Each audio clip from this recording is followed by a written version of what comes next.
Mirëmëngjes. Çfarë kemë na, mirëmëngjes. Të mora kështu me vete. Po, na morë fare. Morë dy gjithë me vete. Gala mirëmëngjes, unë mora gjithë javën me vete. Erdhi e premtja pra. Jo, është ishte një mirëmëngjes i fuqishëm sa për gjithë javën, thotë. Po, sepse shumë i lumtur. Është Do java. të thotë kjo që nesër nuk do bërtasësh. Unë nuk bërtita, thjesht shpreha gjithë energjinë time për këtë javë, java e fundit e shkurtit, shijojeni, gëzojeni. Në punë. Po, kjo është e vërtet, domethënë. Ty për energjinë e mirë. Shiko, unë mezi pres të kthehem në punë sepse do t'ju shikoj edhe juve. Ke një arsye të fortë, po si t'ja bëjmë ne? Prandaj më dërgoni ndje mesazhe nga Korça. Moj se ç'është njëri që del rrugëve dhe vërtet mirëmëngjes. Ora 6 pasdite. Po, mirëmëngjes. Nuk e njoh, nuk kam të bëj me atë person. Vajza, si shkoi fundjava juaj? Mirë, shumë mirë. Ishte fundjavë e qetë për mua, nuk është se lëviza me familjen, ca blerje të vogla për shtëpinë, edhe mendoj që kisha një çiko të rria me veten time ta shijoja. Të përgatisje veten që do vihet të shikoje mua. Po rria, po mendoj mos. I paska bërë ca dëme ekonomike. Po, Mikaela. Se kur thuhet kështu blerje të vogla ikën gjysma rrogës. Mikaela kishte provuar kabuni. Më shkruaj. Wow, zot, ishte në kruj. Te përshishme, se ne kemi një fest për atë. 10 nuk dhe rekomandoja.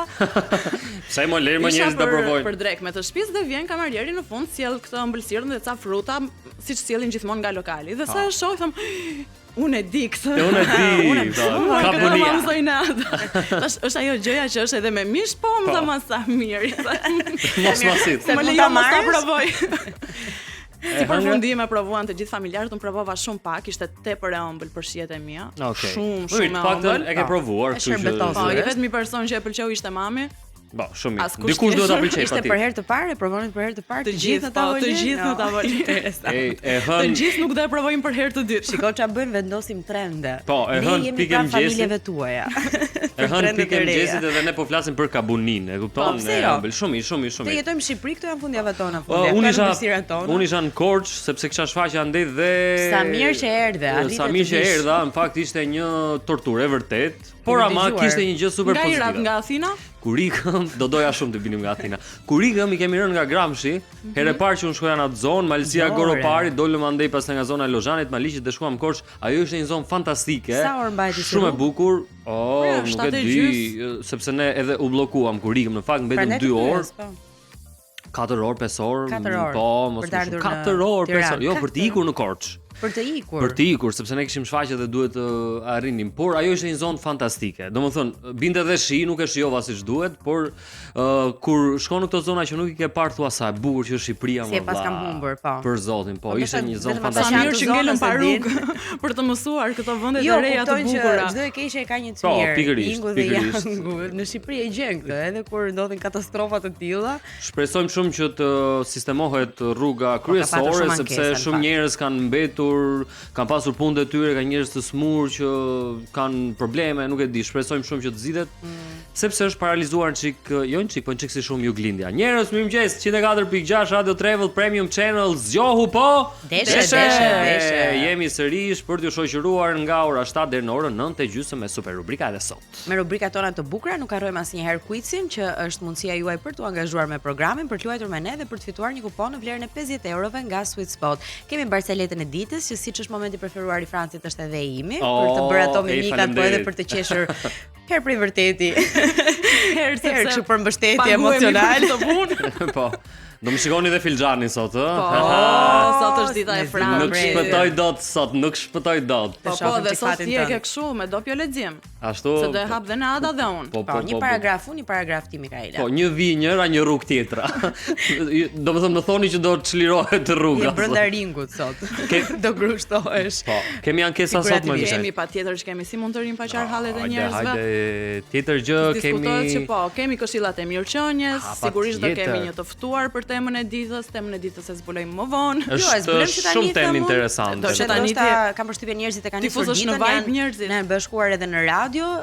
Tema është interesante se mendoj të gjitha kemi një mendim për këtë. A jetojmë për të dukur apo për veten tonë? Tash se do thosh se tema është interesante se ne vetë jemi interesantë. Gjithmonë. Dhe nuk mund të mos zgjidhim tema interesante. Mikaela, thjesht kuptohen dhe shihen. Komentatorin. Okej, kemi super rubrika edhe sot. Në fakt do doja të kisha prapa të momentin tim kur thoja që kemi një rubrikë të panjohur, mezi po presim që mbaruan. Veç po të erdhi ndonjë ide kështu në moment. Gjithmonë ka një herë. Se bëjmë nëse është problem. E bëjmë thua? Kemi dhe videon virale. Video virale. Kemi dhe numrin e telefonit 068 40 63 423. Na thoni mirëmëngjes se na bëhet qefi. Helbete, gëzojmë dhe ne, dim që s'jemi vetëm. Ja, mirëmëngjes edhe një herë, dëgjojmë një super këngë tani dhe rikthehemi pas pak. Mirëmëngjes. Mirëmëngjes.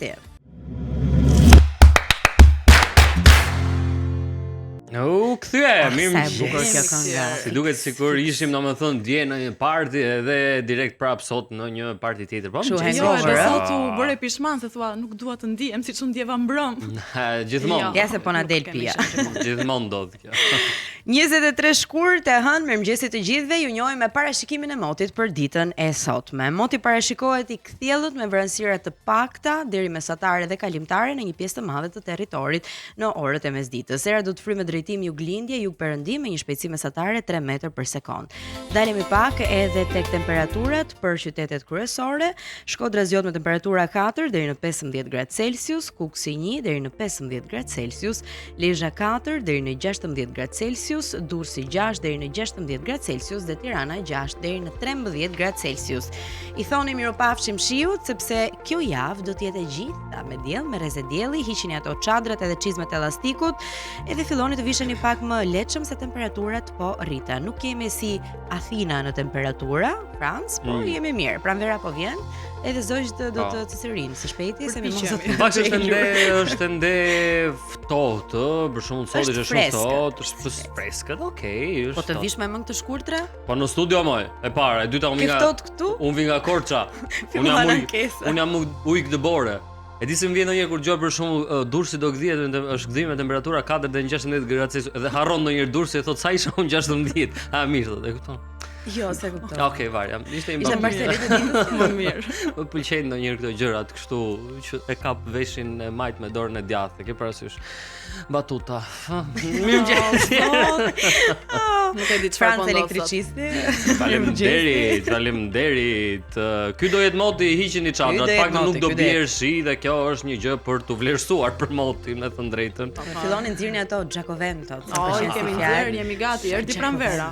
Erdhi pranvera. Rrezën e parë të diellit, e ke parasysh kur nuk e fjalë mjaftueshëm, edhe për veshje të caktuara dhe thua ato fsh. Si nuk ka një fjalë. Po merro një fsh, një nga ato jacket, nga ato. E përdorni dhe ju besoj. Po më patjetër. Ku e ka më të fshfeshkën? G-boxi. Se rri kujton. Jo. Jo. Jo me G-box. Se përdorni G-box? Do përpiqemi t'i vendosim këto te rubrika e fjalës. Okej. Dhe t'ju gjejmë. Nesër avazi, nesër do vim nesër se kemi. Po tani sot kemi avaz tjetër. Është avazi për hershëm pas motit. Ku jemi moj? Kur moti është pranë telefon, kur moti është i qet, si është trafiku? Si është bujari? Hajde ta dëgjojmë mirë bujarin. Jarka. Los dos, los tres ziles. Los Jaros. Alo! Po ku jem more? Mirëmëngjesi vajza. Po sa na mori malli more. Me dhe mu më ka marrë shumë malli, ma dhe gjithë fundjavën kam mendu për ju. Edhe ne për ne, edhe ne. Si e gdhir sot? Sot jam gdhi shumë mirë, jam gdhi me një surprizë për ju. Çfarë surprize? Sepse thash që kam menduar gjithë fundjavën për ju dhe nuk isha shumë i qetë, sepse thash çfarë duhet të bëj një gjë që ti zgjoj vajzat shumë bukur ditën e hënë kur të lidhemi bashkë. Na bleve lule? Jo, përfundova duke shkruar disa vargje për ju. Jo, e pa besueshme, po ndodh. A jeni gati që të dëgjoni? Jo, nuk jemi. Më kapi ankthi tani. Atëherë dëgjoj se unë më pëlqen shumë që kemi në sfond këtë muzikën e tërfikut, se është shumë e bukur, këtë doja si bajzë muzikore. Po, dëgjojeni. Si ishte si bajzë muzikore. Atëherë dëgjojeni. Bie zilja ora 7. Tani më nuk është monat. Jo. Pive kafen buzë qeshe, se fillon zgjohu po desha. Hajde, bravo. S'kaç më duhet Gucci e Prada kur në mëngjes më zgjon e Ada. Vdeksha. Çfarë thure? Në 104.6 unë se ç'ngela. Moj Mikaela. Ai shuni aty në mes si me qenë ai knes. Këto vargje më kanë met, paçi ditë të bukur e të shetë. Edhe bereqet inshallah. Bravo, na i ke zbukuruar ditën. Faleminderit, po më stoni masani që unë nuk menoj për ju. Po ti artist, ku e ke fshirur gjithë të talent, ku e ke marrë në bagazh makinës? Po kush ta di moj mocër, ja. Ja morë ta dim na. Po faleminderit shumë. Po patjetër, paçi një ditë shumë të bukur, shumë të qetë dhe javën e paçi siç keni zemra. Bujar, inshallah me një libër sa më shpejt. Faleminderit. E kam menduar, nuk kurse nuk ku e kam menduar, me thënë të drejtën. Po. Tani kthehemi back to business. Po. Do na tregosh pak si është trafiku në kryeqytet? Trafiku sot është më i qetë se çka qenë zakonisht, sepse shiu ka përfunu, edhe njerëzit kanë rifilluar javën e tyre në punë me qetësinë e duhur. Për momentin unë ndodhem te pazari i ri, këtu është më qetë se çka qenë zakonisht. Aty është pika jote zakonisht. Po, zakonisht unë ri këtu, kujdes ke zogu i zi se nuk është aq qetë. Çka ka aty që s'është? Ka i qetësim, po se janë është një nyje shumë kryesore e të Krejt Tiranës. Ka ngarkesë. Pastaj përgjithsisht bulevardi është qetë, Nën Tereza është qetë, 5 Maj është qetë, krejt zonat janë qetë kur e mendon. Çka ka një gjë që të shqetëson ty zakonisht kur je në makinë? Kur jam në makinë, kur nuk dëgjoj muzikën e duhur, prandaj unë kujdesem që ta mbaj vetëm tek Radio Travel 104.6. Po, kështu që kur s'ka muzikë, se mua muzika më frymëzon, më inspiron. Çka ke një këngë të preferuar? Na e këndosh çik. Unë më pëlqen shumë Michael Jacksoni. Kush? Michael Jacksoni. Po, atë kam Michael Jackson. Po, atë se brezi jonë është rritur me atë rrymë muzikore. Sa vjeç je ti? Ta dish ti. Nuk po ta them më moshën se ma merr për dobësi. Dhe cila është kënga preferuar nga Michael Jackson? Diana Ndyro. Diana Ndyro. Po pas ke përkthyer në shqip. Ose ke përshtat mirë. Po m'pëlqen edhe ajo, më pëlqen ajo Adelina Shiknova e shpeja shtetit. Cila Adelina? Përshëndetje nga krahu tjetër. Adele. Hello from the other side. Ajo, ç'kemi nga ana tjetër. Jo, ishte mirë të ka poezia bujar. Okej. Do përpiqemi ti vendosim gjatë javës këto këngë, po në variantin origjinal. Tani ditë mbar mund ka ardhur ky klienti i parë. Ti vazhdo, ktheu nga ana tjetër tani. Edhe gjithë mirat pash o zoti i madh. Faleminderit shumë. Mirë pafshim ju për shafoj vajza. Pafshi.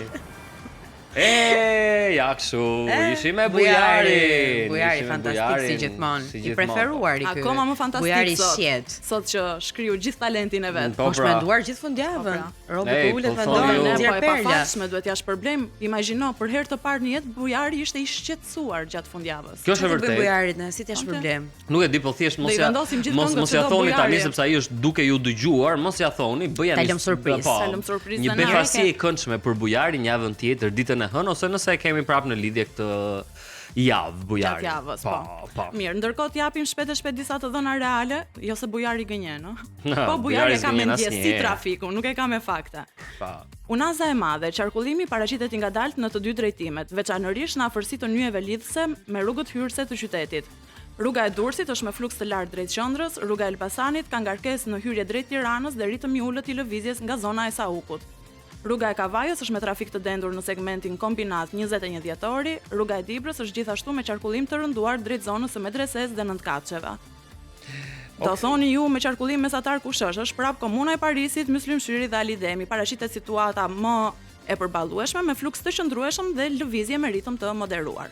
Okej, tani gjithmonë ju përkon mirë këtyre trafiku në mëngjes. Në fakt unë mendoja që Tirana do ishte ngarkuar si ditë e hënë që është fillim javë, po nuk është se kishte shumë qarkullim. Ndoshta edhe për faktin që moti është i mirë, e nisin ditën më vonë apo nuk e di, po që është më lehtëshëm. Faleminderit Mikaela për trafikun. Derisa të ndrohet ora në mar, sepse ma mendja dhe ajo gjëja do ndikoj kur të e kisha haruar pra të ndrohet ora. Të ndrohet ora. Po sikur vendosëm mos ta ndrojnë më.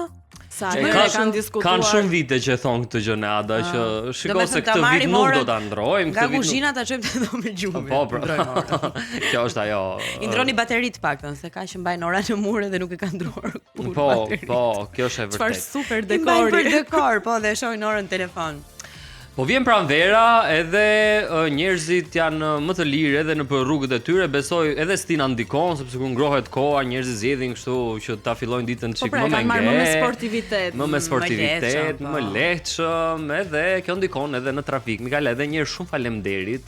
Ta them në emër të gjithë dëgjuesve të Radio Travel 104.6. Faleminderit për trafikun. Ku jemi?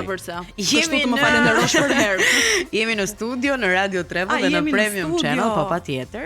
Fizikisht jemi këtu, mendërisht nuk e di, nuk mbaj përgjegjësi se ku mund të jeni. Po, si këto në për fotot në për Instagram, mentally I'm here, you know. Franz Kennedy, bolt po la influencer aty me blogerët, me njerëzit që jetojnë jetën edhe virtualisht. Shke. Po më bën përshtypje gjithmonë.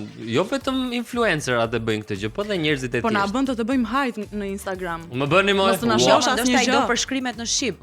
Më mirë, po. Me këmbë këtu, me trut diku tjetër. Mundësisht jam këtu mendësisht, mendërisht, shpirtërisht. Dëgjojmë një këngë sa të përmblidhemi dhe rikthehemi pas pak. Mirëmëngjesi. Oh, to be born again. Rilindje. Dhe kjo e hëna në fakt mua më duket gjithmonë si rilindje, si një mundësi tjetër për t'i bërë gjërat më mirë në javën e vazhdim. Po, të hënë do filloj palestrën këtu e kisha. Të hënë do filloj dietën. Premtja pa bërë gjë pastaj. Nëse hëna të duket si rilindje, premtja si të duket në Ada? E premtja? Po. Prap si rilindje, se ke fundjavën para. Po një lloj rilindje tjetër. Po e mërkura? E mërkura prapë se rilindje. As këtej as andej e mërkura. Po tamam, është me një këmbë këtej, me një këmbë andej. Është një grop e vogël. Megjithatë, ne kemi çdo ditë arsye për të ripërtërir edhe për të rilindur dhe për të festuar, sepse është momenti i festës së ditës. Po veshi. Lumturia jote mi plas da unë të veshit ndonjëherë. Lumturia ime thyen çdo barrierë të mundshme. Gjeni veshi i kujt u dëmtuar për gjatë festës së ditës deri në fund. Ashtu ë. Deri në korriku me një vesh do po s'ka gjë. Po kur të pyesin si të ndodh ata frasë. Të lutem më fol nga ana tjetër. Okej. S'ka gjë, rëndësika që të jemi të lumtur, le të sakrifikojmë edhe shqisat tona për festën e ditës. Patjetër, 23 shkurti dhe e dini se çfarë ditë është sot, po jo, nuk e di. 23 shkurti. Dhe një nga festat që celebrohet kudo në përballë. Celebrohet nga celebrityt. Unë këtë e bëra Kastile. Do më të festohet në përballë është festa e bananes. Pak muzikë. Festa e bananes? 3. Festa para festa e ditës. Sot që s'mora unë banane. Po, unë e kam marrë fakt se dija që duhet festoja, por që gjithsesi jashtë zinastis. Bananet në fakt janë shfaqur për herë të parë në Shtetet e Bashkuara të Amerikës. Shfaqur. Po kështu e kam informacionin. Kaloi dikush dhe doli banane. Ishte një banane vogël. Ej, më merr edhe mua. Të premtoj jam shumë e shishme. Dhe pastaj në sfond ishte po kujdes nga banana. Do i pari që e ka zbuluar banane ka qenë dashnor Diko. Një dashnor ka qenë, po se kush nuk e dim. Dikua. Po. Dhe për më tepër në Amerikë bën shumë kuptim. Në 1807, e po tash, nuk e di. Okej, flasim për funksionet e bananes. Po, 1870 në Amerikë dhe shiko. Më po thënë për banana mund ta bësh si pistolet, si telefon me banane. Mirë. Përveç gatimit, po për të lukë me banana. Po. Në fillim banania konsiderohej si një ushqim luksi, e përdorin vetëm këto njerëzit elitar, domethënë këto që kishin ta hanin banane. Po. Ja kemi edhe një kek në sfond në fakt, në LED, nuk e di ka dalë. Kishim një kek në studio. Domethënë ndër të tjera kjo është e përbashkëta jon me majmunin, përveç pejardhjes tonë. Është edhe konsumi banane. Po, në fakt një edhe si dita e kekut me banane, edhe kësaj ëmbëlsirës. Shumë interesant. Është një nga ëmbëlsirat më të lehta që mund të bësh, edhe sidomos kur ke shumë banane, se ndodh që i marrim kështu sasi. I marrim për të miqëna. Disa co bashk, edhe ato fillojnë edhe nxihen. Po, dhe ti nuk të pëlqen më ta konsumosh, ose brenda ajo nuk është e mirë, por që mund ta përdorësh për kek me banane. Duhen 2 deri në 3 banane. Si vazhdon receta? Miell, qumësh, 2 kokra vezë, pak vanilje, sheqer edhe kaq. Edhe hajeni pastaj. Nuk e di a keni parë. Jo, ashtu siç e keni përzier. Është ëmbëlsirë amerikane. Kam përshtypjen. Së fundmi është futur edhe këtu te ne dhe po konsumohet, është shumë e thjeshtë për tu bër, madje edhe shumë lokale e shërbejnë për ta shoqëruar me kafen. Është e mirë. Nuk e di a keni parë, është një njeri në Instagram, është një zotëri, një sër anglez. Në Instagram ka njerëz. Po, në Instagram ka njerëz edhe ai të jep ty leksione dhe të bën kështu tutorial se si të hash çdo gjë si të marrësh frym. Po, jo, nuk e di a keni parë, shumë interesant. Pra ai thotë sa mirë që janë këta njerëz. Ju bananën e keni ngrënë shumë gabim deri më sot. Ai merr thik, merr pirun sepse rrihet nga familja mbretërore. Po, seriozisht. Që e ham gabim bananën, sepse zakonisht e ka. Sa han lëkura. Nuk ka. Ka që han edhe me lëkurë, ka që han edhe kivin me lëkurë. Po bananën e hapim nga fundi i bie, ndërkohë që është ajo pika e zezë, kushtë ajo. Ajo e hapti? Okej. Si e normale. Tani ju do thoni normale. Ju do thoni se thjesht nga ajo bishti kështu, jo? Ju do thoni si festohet. Ma ku janë ato banane? Si e hapti më Franc bananën? Nga koka. Unë i them koka, saj po. Nuk e di. Është ajo pjesa që kapet në pemë. Bravo, po. Tek ajo. Ajo hapet nga krau tjetër në fakt, po. Jo, Mikaela është e saktë në këtë rast, po më praktikisht kështu siç e them. Njerëz na dërgoni përshtypjet tuaja në numrin e telefonit se si. Na dërgoni video si e hapni ju bananën. Hapni ju bananën tuaj që e hani domethënë çdo ditë. Po do thoya këtë gjën që e di si festohet kjo në përbot. Si? Mblidhen ca njerëz. Mblidhen ca njerëz dhe bëjnë përshesh me banane. Përshesh me banane. Po si bëhet kjo? Me tulbuke me qumësh me banane. Po, ose bëhet një sallat frutash ku banania është përbërësi kryesor, patjetër. Edhe vishen me banane, bëjnë kështu funde me një varg me banane dhe kthejnë rrugë rekatak. Nuk e di ku dëgjova që banania nuk është mirë të konsumohet në mëngjes sepse se çpërmbaka diçka që të vjen në gjuhë. Jo me stomakun esëll. Të ul tensionin. Pra. Këtë gjë më kanë thënë mua, po më kanë gënjur, po ju gënjej. Po neve na kanë gënjur se edhe banania që ham ne nuk është kjo që po ham ne. Kjo e gjata e madhja. Kjo pishet rrugës për transportuar. She banania bananën dhe piqet apo s'është kështu. Kumblla majt fikut. Gëzuar ditën e bananës se nuk ka fest pa muzikë. Gëzuar. Festa pa banane në këtë.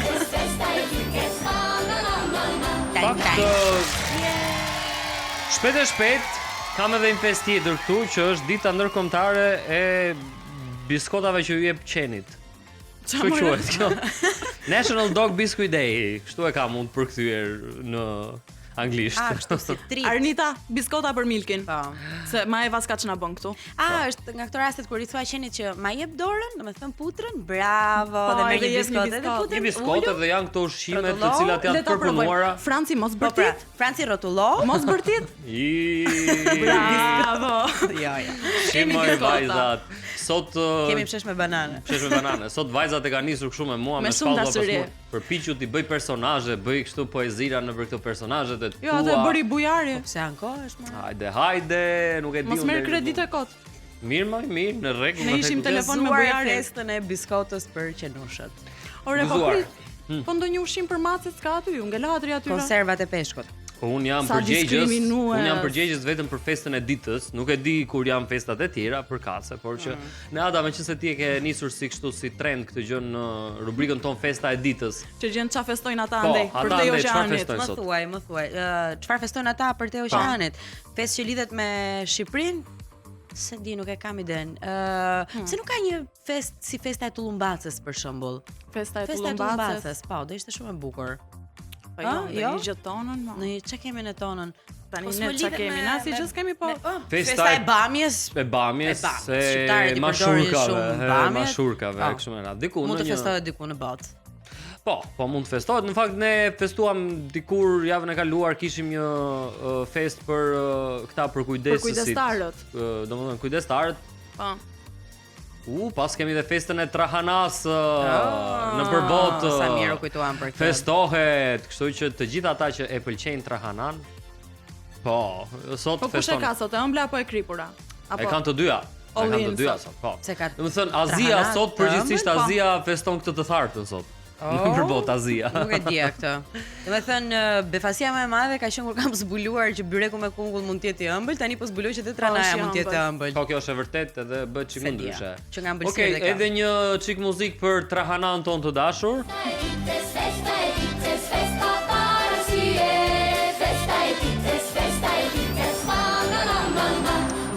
Okej, kemi fest tjetër. Kto ishin festat e sotme, deri nesër ju le pak kështu në një lloj gjendje pezull të mendoni se çfarë festash që Ti lë pezull, po unë po i qartësoj një çik për quizin gjeje ku mundësia për të fituar një kupon në vlerën e 50 eurove nga Sweet Spot. Kemi sigleta.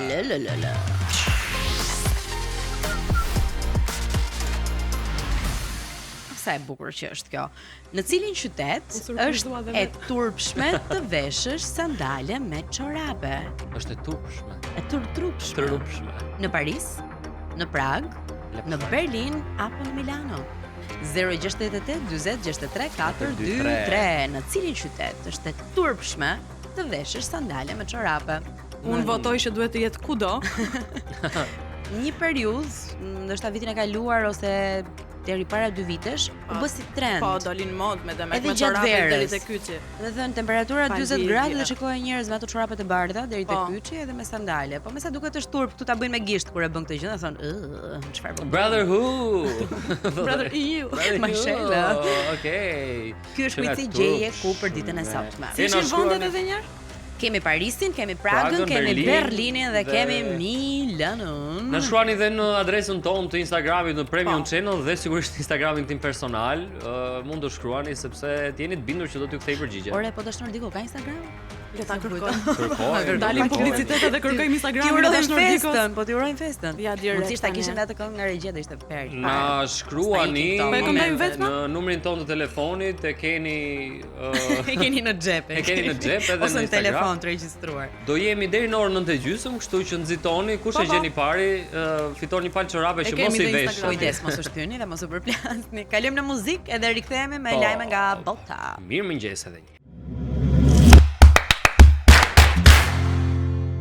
Mirëmëngjes. Sa është ora?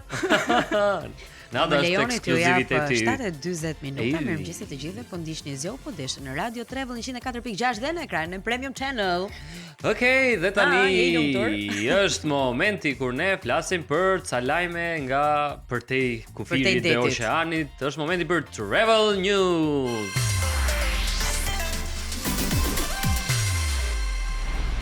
Okej, kam kënaqësinë vajza që tani rubrikën për sot. E dini pse? Sepse lajmi që un kam zgjedhur për sot për Travel News në fakt ç'ke zgjedhur? Radio Travel 104.6 i kushton një emision të gjithin që e bëj unë dhe Kevin Progonati çdo të enjte në orën 5 dhe bëhet fjala për emisionin Sheshet ku xhirohen ëndrat, sepse do flasim për një trend global që quhet, i kam vënë këtë emërtimin këta, set jetting, që do të thotë. Njerëzit po zgjedhin gjithmonë më tepër që të shkojnë, mos bëjnë thjesht një far turizmi kështu thjesht për të pushuar, por kanë parë një serial, kanë parë një film interesant dhe duan patjetër që të shkojnë dhe të vizitojnë zonat ku janë xhiruar këto. Siç u bë nami para disa viteve me serialin Goth, ku Kroacia u kthye në një nga destinacionet më të preferuara, ndoshta ishte ende e pazbuluar edhe për amerikanët, sepse shumë skena të filmit, domethënë më saktë serialit janë xhiruar aty. Ose ai seriali që e ka përmendur shpesh Mikaela këto kohë, domethënë që ne kemi bërë Bridgerton, po. Po, kjo është e vërtetë në fakt sepse njerëzit kërkojnë që të ripërjetojnë të njëjtat emocione kur kanë parë serialin ose filmin, të shkojnë tek ato zonat. Unë vetë për shembull jam shumë kurioztar të shkoj të shikoj se ato qytetet kur xhiruar Peaky Blinders ose Breaking Bad në Amerikë për shembull, janë kthyer, e kam patjetër dëshirë, është fiks kjo gjëja që ne po flasim tani dhe sipas ka njerëz që ndërkohë që ne jemi duke folur edhe jemi këtu në program janë duke prerë biletën për të shkuar diku sepse kanë parë një serial apo një film. Njëta gjë ka ndodhur edhe me Turqinë për shembull, pavarësisht se prodhon pafund telenovela edhe seriale që tani janë bërë pjesë e Netflix, është rritur kurioziteti edhe dëshira e shumë njerëzve nga gjithë bota për ta vizituar edhe Turqinë. Po sigurisht është edhe politike vetë shteteve që tërheqin produksione për të promovuar vendet e tyre dhe në fakt kjo është një nga mënyrat më të bukura dhe më interesante që ti të promovosh vendin tënd. Shpresojmë unë dhe Kevi vazhdojmë të themi në çdo episod të shesheve ku xhirohen ëndrat që sa mirë do ishte që dhe në Shqipëri të ndodhte kjo gjëja. Kështu që ne shpresojmë, megjithatë statistikat është kjo platforma Expedia që thot 66% e udhëtarëve thonë se planifikimi i tyre i udhëtimit është ndikuar nga filmat ose serialet që ata kanë parë ose që po shikojnë, kështu që do jetë edhe set jetting në fakt një nga trendet që do ta shoqëroj gjithë vitin 2026. Çfarë keni diskutuar së fundmi me Kevin? Domethënë kush ka qenë një destinacion? I fundit ka qenë Tajlanda. Për cilin film? Po saga e James Bondit për shembull xhiruar atje është një serial me Lotus që unë nuk e kisha parë, po s'më kujtohet mirë emri tani që Kevin e kishte parë dhe ishte shumë i apasionuar pas atij seriali, tha duhet ta shohësh dhe kjo ishte xhiruar atje në Tajland. White Lotus, okay, e vërtet. Domethënë shkojnë për vendet, po ndoshta edhe për instalacione të ndryshme dhe statuja që mund të duken tek tuk në skena përgjatë filmave të ndryshëm, siç ka ndodhur për shembull me Taj Mahal, një nga bukuritë më të mëdha, një nga mrekullitë e botës, do thoja. Dhe në fakt është një gjë që po ndodh sa i takon Europës me profilin e turizmit për vitin 2026. Po rriten turistët nga India, pra nëse europianët duan të shkojnë të eksplorojnë një çik pjesën aziatike edhe Indin, kundërta po ndodh me indianët të cilët po vinë dhe po dynden në Europë.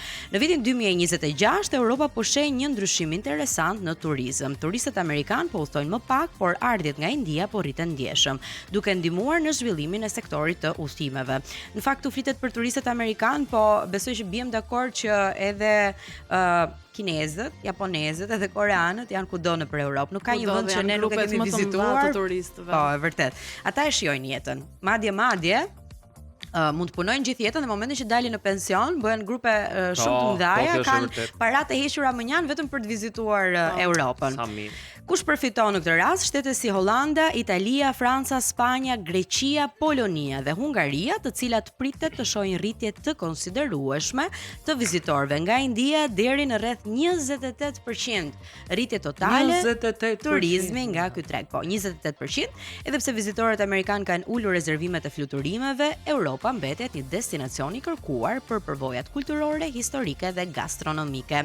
Kjo tregon po ashtu se turistët ndërkombëtar po diversifikojnë zgjedhjet e tyre dhe zgjedhin eksperienca të reja në vende të ndryshme europiane. Brother, I wanna see Skanderbeg Square. Don't forget to share and subscribe. Nuk e di nëse ka patur grupe këtej në Tiranë apo grupe indiane, grupe indiane shtuar. Në fakt po, tani që mendoj, më duket se kam parë por tani grupe turistësh aziatik ka pas plot. Po patjetër, ata kanë qenë vazhdimisht grupe ke gjatë verës sidomos. Veçanërisht këto që thot Neada, domethënë mosha e tretë, të cilët pjesën e mbetur të jetës, po themi, zgjedhin ta kalojnë për udhëtime dhe sa mirë që bëjnë. Po, kështu që presin të udhëtojnë atëherë kur nuk kanë më fuqi ta shijojnë. Ose kur e shijojnë më mirë se kur, domethënë, sepse kanë nevojë për atë qetësinë, jo si puna jonë që na merr ndonjëherë ai vrulli sepse duam të shikojmë shumë gjëra në të njëjtën kohë, ata shkojnë me mendje të me ide të qarta dhe shijojnë, po. Zakonisht kanë nevojë për orientim. Do ta bëni ju vajza këtë gjë kur të plakeni? Që të udhtojmë botën, po, besoj që po. E kemi nisur që po ja lëm mangut vetes as tani, po. Jo, them se ma merr mendja që edhe udhëtimet shijojnë ndryshe në moshë si thua të caktuar. Kur je në këtë moshën tonë shijon më ndryshe sepse bën më shumë gjëra. Megjithatë, njerëz kjo mbetet për të parë dhe zbuluar. Ka adrenalin tjetër, po pse jo? Mendoj që kur të bëhemi dhe ne familjare, do jetë gjëja më e bukur që të shkosh edhe me fëmijët për t'i vizituar edhe për të parë një këndvështrim tjetër të atij vendi. Si është ajo ndjesia kur je me njerëz të tjerë. Me jo vetëm në këtë rast. Jo vetëm vetë shkop. Franz, komplimente për bluzën. Ai, faleminderit. Pulp Fiction fakt Quentin Tarantino e kam blerë në një vend që s'po e them se ku se Mikaela do më nxjerr nga studio. Okej. Okej. E bëri bajat. Ju rikujtoj, Franci ka qenë në New York dhe aty ka blerë edhe një bluzë. Thasë kishe blerë në Barcelonë. Po jo, në Barcelonë do ju çoj unë. Okej. Nuk më ndahet shpirti më nga Spanja. Barcelona. Piosito mio. Në Barcelonë kanë njoftuar se do të ndalojnë qërat e apartamenteve turistike për vizitor deri në vitin 2028, duke vendosur një mbikëqyrje të fortë ndaj platformave si Airbnb. Qyteti synon të shmang situatat ku banesat e banorëve përdoren kryesisht për turizëm, duke ofruar kështu më shumë strehim bazë për vendasit dhe duke ulur presionin mbi tregun e qërave. Dhe bravo ju qof sepse është një shembull që duhet ta ndjekim edhe na. Vendimi erdhi pasi gjykata e lartë e Spanjës konfirmoi që masat e autoriteteve lokale janë të ligjshme dhe nuk shkelin të drejtat e pronës. Qeveria ka thënë se nuk do të rinovojë licencat ekzistuese turistike, të cilat skadojnë janë mbi 10.000 licenca dhe skadojnë së afërmi. Kritikët kanë shprehur disa çfarë more? Më Mikaela. U habit edhe vet. U habit edhe vet. Çka ka ndodhur? E di pse? Sepse her pas here, këto lajmet e mia nga që duan shumë që mos të ndahen nga njëra tjetra dhe aq tre lajme bashkë. Janë kështu, bashkë. Po ti e ke informacionin vet gjithsesi. Unë ja, më që kam informacionin vet. Ti e vet informacionin, Mikaela. Do kush janë ankuar? Janë ankuar gjithë bizneset, lokalet, këto pronarët e Airbnb-ve, se thon na morët më qaf, ju ikin diku te 120.000 euro në vit këtyre nga llogaritë e tyre. Ore këta spanjollët nuk i marr vesh unë, domethënë. Se si marr vesh më? Duan që ti zhdukin turistët edhe ta rënojnë vendin e tyre. Nuk duan të zhdukin, por me të drejtë, tani nëse të gjitha banesat bëhen Airbnb, ata që jetojnë në Barcelonë, pra jetojnë edhe punojnë, çfarë shtëpish do marrin me qira? Ti jeton në një shtëpi me qira dhe nesër të vjen pronari i shtëpisë e thotë më vjen keq thotë se turizmi është rritur edhe kanë ardhur ca njerëz nga India dhe unë do e kthej Airbnb se ka më shumë përfitim ashtu. Nuk do të vinte keq se ti do ishe me valixhen në dorë. Ore ku ka një shtëpi me qira, do duhet shkoje shumë larg në periferi. Edhe shtëpitë ngelura janë me qira tepër të larta. E qartë po. Sepse thot komshiu im po fillon kaq në muaj, pse ta lëun qiran 400-500, po çoj 1200. Mund të ndikojë edhe fakti që ka një popullim të lartë, rrjedhimisht me rritjen e turizmit, rriten edhe çmimet, edhe bëhet e papërballueshme për vendasit. Ata ndoshta ndikojnë edhe te pjesa e ambientit duke e dëmtuar se fundja vjen nga gjithë bota, varet çfarë kulture është. Do bëjnë ndonjë mirëmbajtje. Edhe këtu në Tiranë ka filluar. Nuk ka gjë të keqe ta mbrojë dhe ta duash vendin tënd. Prandaj thash është një shembull që ndoshta duhet ndjekur. Po. Sepse edhe këtu po bëhet tepër në masë, dhe është shumë vështirë për të kërkuar për të gjetur një shtëpi me qira. Në fund të ditës leka janë ato të shkretat, e kupton edhe qarkullon. Me kolumbiane për atë punë, po le mos flasim, se po gjenerojnë biznese të tjera. Se di në lajme çdo ditë. Gjithsesi duket se qytetarëve të Barcelonës ju ka bërë puna ajo protesta që bën dhe gjithë ajo sjellje që ju bën turistëve me domate, me vezë, me çat kishin aty në përduar. Të qetësohen. Janë qetësuar pra se u mor vendimi tani. Ti bëjnë sallata ato, fruta perime. Rim ne. Kemi lek, po ndërkohë ushqimet i shpërdorojnë. Se edhe këta janë pak kontradiktor. Kur kanë, pse mos i shpërdorojnë ata? Pa, vi bie aty turistit. Jo, ideja është ato ju kanë ngelur, e kupton? Është shumë interesante sepse ne këtu në Travel News gjithmonë marrim vesh gjëra shumë të çuditshme, të veçanta që nuk i kemi marrë vesh më përpara. Edhe un jam gjithmonë kuriozitar të di se çfarë kemi këtë ditë në Travel News, edhe ju që po na dëgjoni tani në Radio Travel 104.6 edhe në Premium Channel. Nesër e kemi prap Travel News, se ku do shkojmë, se ku do t'ju çojmë, nuk e dim. Ku jemi me vajza? I kam edhe live të botës. Diko, sigurisht lam për gjysmë. Po, e kemi, hajde ta dëgjojmë sepse e kemi. Bukur njoha, e vishtë e papar. Një banane, po e pinte? Një banane gjiren do greçaj. Do qaste ndëroj, po në shpresa nuk është shuar, se një ditë unë prap do të takoj. Mbi të gjitha dashuruar, unë pola në shka që si na dirë se është e vetmuar. Nga një ato ta bëjmë dy.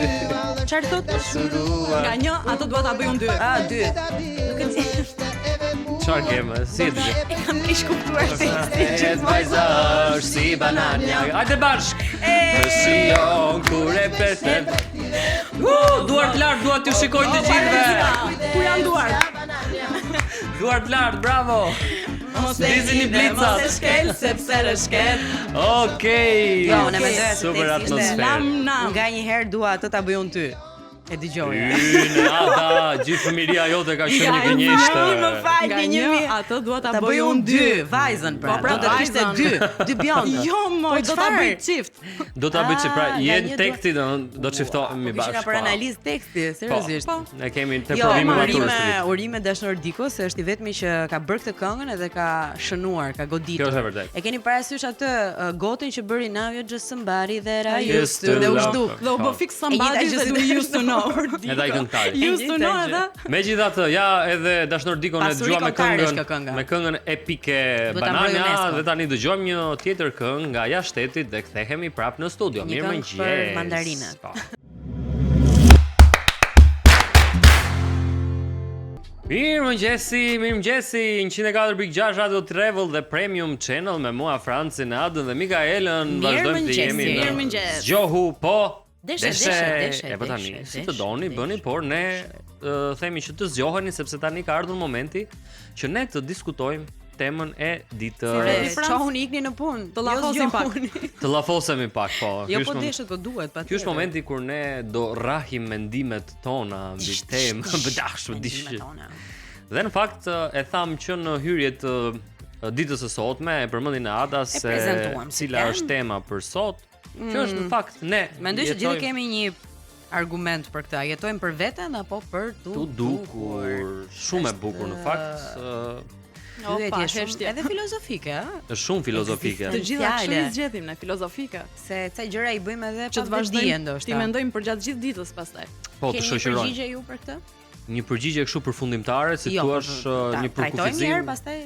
Në fakt nëse mua do më duhet që të jepja një përgjigje, do thoja që ne a duhet të jetojmë për vete apo për të tjerët, dhe jo a jetojmë për vete dhe për të tjerët.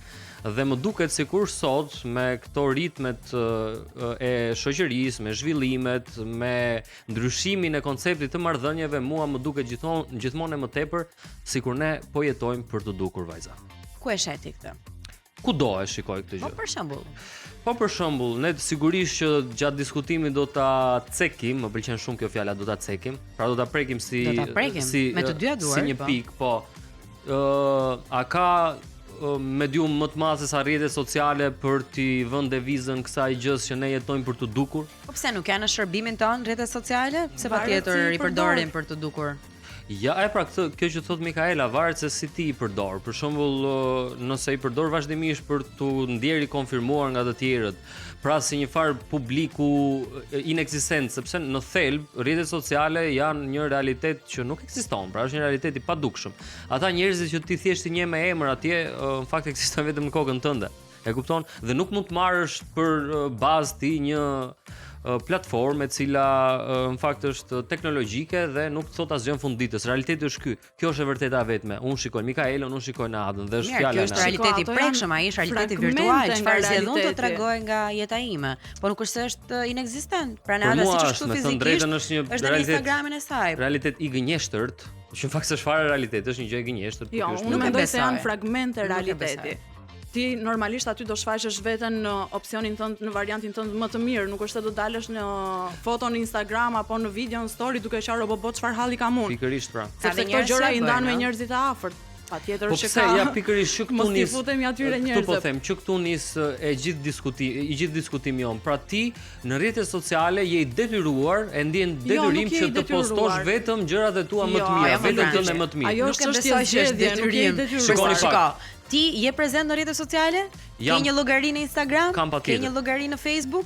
Kush të shtyu ta hapje? Ai ishte vetja jote që tani futi adresën e emailit, numrin e telefonit, emrin e emër, profesioni? Njerëz kur e kam hapur unë dhe ju bashkë, ka qenë një kohë kur e kemi hapur nga kurreshtja super e madhe. Thjesht ishte një gjë e re, e kupton? E kam bërë unë her pas here e bëj, kam nevojë që të shkputem nga rrjetet sociale. Megjithatë, nevoja që ti të konfirmosh dhe të tregosh vetëm anën tënde më të mirë, siç thot Mikaela, që këtu nis diskutimi. Sepse është një shprehje shumë e bukur që thot në rrjetet sociale ti nuk poston dështimet e tua, ti poston vetëm ato gjëra që do. Mos ta mbajmë vetëm tek rrjetet sociale, sepse këtë gjë ne bëjmë dhe në përditshmëri, pra dhe në këtë realitetin që thua ti ball për ball me njëri tjetrin. Thelbi ky është, pra ne a jetojmë për të dukur apo jetojmë për veten. Dhe për të dukur ti mund ta marrësh edhe në këtë bisedë që ne po bëjmë bashkë. Nëse njerëzit aktrojnë edhe në përditshmërinë e tyre, patjetër që do ta bëjnë edhe në rrjetet sociale, po sa e shëndetshme është edhe sa mirë është. Nuk është se do shkruash në ball çdo gjë që po të kalon nëpër mend. Do me thënë është e vështirë që t'jesh i vërtet në ditët e sotme. Kjo shpreha në ditët e sotme sikur e dim se si ka qenë më përpara, po është këto ditë që po jetojmë. Është pak e pamundur t'jesh autentik edhe t'jesh vetvetja dhe t'jesh totalisht i sinqert. Se ndonjëherë të duket sikur njerëzit largohen edhe ti ke vetëm veten tënde, patjetër që kjo është vlera më e madhe që mund të ketë njeriu, edhe është integritet fundja, po ka njerëz që për të ruajtur imazhin e tyre edhe për të përfaqësuar më mirë shoqëri, për të patur më shumë mundësi, për të dhënë oferta pune, ku diun, për të patur edhe në raport marrëdhënies, për të gjetur atë njeriu e duhur, veshin një maskë, vendosin një maskë edhe duan të përfaqësohen sa më mirë. Nuk e di nëse ju e bëni këtë gjën, po ne marrim nga njëri tjetri aq sa secili nga ne do të ofroj. Ka dhe njerëz që janë vërtet shumë të lirshëm, pa komplekse, edhe janë shumë autentik, po ndonjëherë ata janë që gjykohen më shumë edhe ne kemi më të vështirë për t'i pranuar, edhe në rrethin ton. Nuk e di me këto të dyja janë të pandashme dhe çuditërisht nuk do jem unë ajo negativja sot. Nuk mendoj se është çështje maske. Pra çdo gjë ka të bëjë me limitet që ti vendos. Deri në çfarë limiti i vendos vetes këtë shtirjen për të dukur mirë tek të tjerët dhe deri në çfarë limiti je vetvetja me të tjerët. Normalisht ne nuk mund të jemi njësoj me çdo. Nuk kemi të njëjtat raporte me çdo. Kjo nuk do të thotë që un po vendos një maskë. Un po mbaj një raport për aq sa më takon me ty dhe e kam ndryshe këtë raport me motrën, apo e kam ndryshe me shoqen e ngushtë.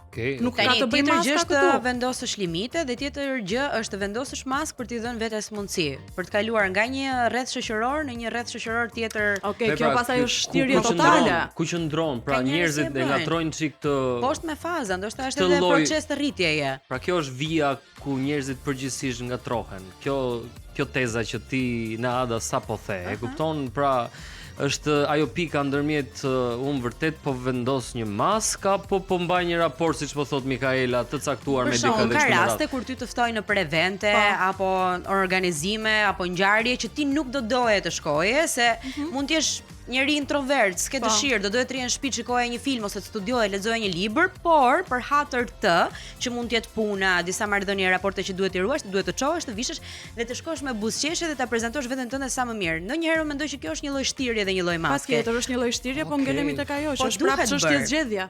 Është çështje zgjedhje patjetër. Unë të paktën jam hasur në këto situata dhe kam zgjedhur të mos e bëj. E them se kam një pyetje. Pastaj është tjetër nëse të kërkoj ndjes Francë, është tjetër nëse ti ke një kontratë me to e ke detyrim dhe po patjetër do shkosh do bësh. Mikaela, absolutisht jo, absolutisht ndryshe mund kisha edhe më shumë gjëra, se mendoj ka një farë shpërblimi aty. Sigurisht që ka, pa ai shpërblim vjen pastaj në bazë të asaj shtirjes që ti po thua, vënjes të maskës dhe unë refuzoj ta bëj këtë gjë. Jam më së e kënaqur me kaq sa kam dhe me çfarë mund t'i mundsoj vetes se sa të bëj atë rolin e hipokrites. Laje lyej. Servilizme që është. Domethënë, suggestionojeni pak veten me këtë pyetjen që unë do t'ju bëj tani dhe mendoheni në fakt një herë.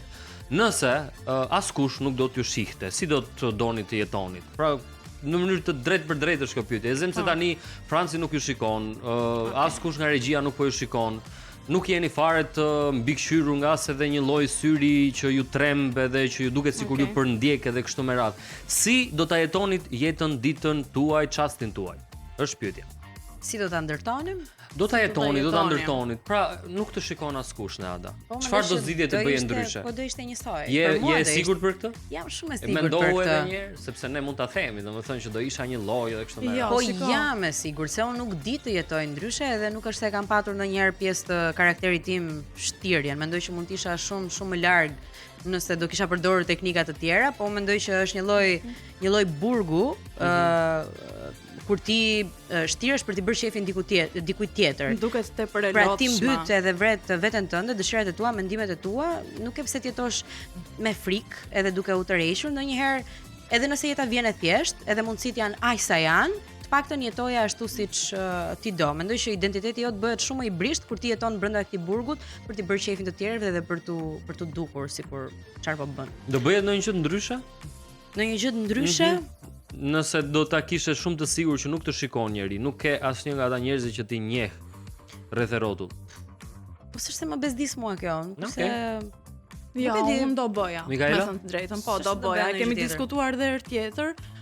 teksa flisnim a jemi më të lirshëm jashtë me të panjohurit. Atë po mendoja tani. Dhe është gjëja e parë që më erdhi në mendje. Sigurisht për sa i përket zgjedhjeve kryesore në jetë, karakterit, punës, marrëdhënieve me njerëzit, absolutisht nuk do ndryshoj asnjë lloj gjëje. Por për sa i përket situatave spontane që mund të jenë gjëra qefi, mund të jenë budallishe të vogla, pa diskutim që po. Do i bëja ndryshe. Do zgjidhet i bëja ndryshe. Tu e limiton veten tënde. Tu e limitoj veten, sigurisht. Okej. Ha debat kjo, ha debat. Sepse unë mundet pa pritur, ja dëgjoj këtë muzikën në sfond, dua të çojmë tani të kërcej. Nuk ka lirë, absolutisht. Tu mund ta bësh me këtë, mund ta bësh kufizon veten tënde. Se kufizoj sepse ne po bëjmë një bisedë dhe do ishte shumë e pa edukat nga ana ime nëse. Jo, unë do ta vlerësoja. Bisedë unë çohem. Mua do më dukej shumë e bukur madje. E shikon që është çështje Ty do të dukej bukur, sepse ne ndonjëherë tjetër do thoshte i ka lëshuar plumbat. Kjo. Po pse duhet ta kufizosh veten tënde se çfarë mendojnë të tjerë? Thash, këtë do thoja Mikaela. Po kam disa limita. Nëse ti e ket përqendruar vëmendjen tënde pikërisht tek njerëzit që do thon sa mirë që ky robi bën atë që do dhe jo tek ata që thon kanë lëshuar plumbat, shumë gjëra do ishin ndryshe. Unë kam bindje kjo është e gabuar, si është e gabuar kjo. Edhe kjo që po thua tani është se prap kërkon miratimin e tjerëve dhe vlerësimin e tjerëve. Pra unë po e bëj këtë gjë se ndoshta mund të dukem cool para të tjerëve. Absolutisht. Mund të jetë. E thash për rastin konkret, por nuk është. Çështje etike dhe edukate, Franc. Mirë, nuk është se është mungesë edukate sepse ka një gjë. Por është etik të respektosh vendin. Patjetër, po vendi çfarë po ndodh në atë vend. Është qartë, po vendi ku ti je edhe po punon është media. Edhe patjetër. Domethënë duhet të jesh sa më e lirshme edhe ta jetosh momentin, edhe mendoj që vlerësimin më të madh e merr edhe kur je vetja jote si njeriu. Mendoj që do ndihesh brenda vetes më rehat nëse do bëje gjërat që doje. Nëse do ishte në spital, larg qoftë, do dëgjoje muzikë nëpër korridore, e të filloj. Paske një farë negative. Jo. Po them që ka të bëjë edhe ambienti ku je. Po patjetër, po jeta jon nuk është vetëm ai orari këtu, ë. Është edhe për te këtyre mureve, është edhe në rrugën që bëjmë për në shtëpi, për në një punë tjetër, për kudo. Dhe të ndodh ty të dukur. Nuk të ndodh ty në Tiranë që të dëgjosh një muzikë të bukur rrugëve të Ingranoj? Unë e kam bërë, unë e kam bërë me kufjen vesh, po patjetër. Në Tiranë, po në Tiranë. Bravo. E kam bërë me kufjen në vesh patjetër, duke dëgjuar Pearl Jam, Jo, unë e kam kap vetëm duke kënduar kështu rrugëve, po duke kërcyer jo me thënë drejtë. Po, më tani të vjen. Domethënë, s'mund t'ja asnjëri nga ne nuk i ka lëshuar plumba. Shikoni pak, nuk është ideja që ti ta bësh për ditë të gjithë, sepse sigurisht je qenie normale dhe kështu me radhë. Ama kur të vjen një herë patjetër bëje, sepse për ndryshe do pendohesh. Do vi një moment dhe do thuash pse nuk e bëra kur kisha mundësi. Mirë, ka momente që e kufizon veten tënde Francë. Do pendime të tilla paçim në jetë Francë. Unë jam 30 vjeç thua, nuk mund të bëj unë veprim sikur jam 5 vjeç. Po kjo është gënjeshtra më e madhe. Pastaj thua, po unë jam aktor, nuk mund t'ja lejoj vetes time. Po pikërisht sepse jam aktore dhe dua ta bëj këtë gjë. E di çfarë gjë, domethënë një gjë që këtu te ne mua më duket hipokrizi shumë e madhe edhe deluzion total është nga personazhet që mendojnë që janë realisht të famshëm edhe VIP-a. Unë mendoj që në Shqipëri nuk është se ka VIP-a, po kur shon ndonjëherë për shembull në qendra tregtare ose po diun në ambiente publike, në lokale, në restorante, në furrë buke fundja, njerëz me kapele që thjesht mund të kenë qenë pjesë e një reality show ose thjesht janë bërë viral me një video dikur, me syze dielli dhe kapele, edhe them me vete okej, domethënë ç'është nevoja për këtë gjë? Kush mendon se je? Kur vjen puna dhe Leonardo DiCaprio ecën lirshëm me tuta, Adam Sandler e njerëz që kanë miliona e miliarda, ndërsa këtu te ne mendoj që dukje edhe këto super personazhe dhe prap njerëzit e thjesht po i rastisin. Jo më në këtë vend ku ti mund ta kesh tavolinë ngjitur një nga VIP-at tanë dhe tavolinën tjetër ke konkurrentin për të treguar që shikoj se unë jam këtu edhe po të fshihem. Aman të lutem më shiko. Domethënë ne kemi realisht shumë të nevojshëm validimin, vlerësimin, vëmendjen totale, edhe kur nuk përfaqësojmë vlerë edhe prandaj jemi shoqëri me antivlera më shumë. Tani, edhe një pyetje kam unë, sepse rikthehem prapë tek rrjetet sociale. Atje e kam. Jo, fare, shumë mirë. Po japim mendimet tona. Nisur edhe nga një episod i Black Mirror. Në fakt që është një episod shumë i quotuar.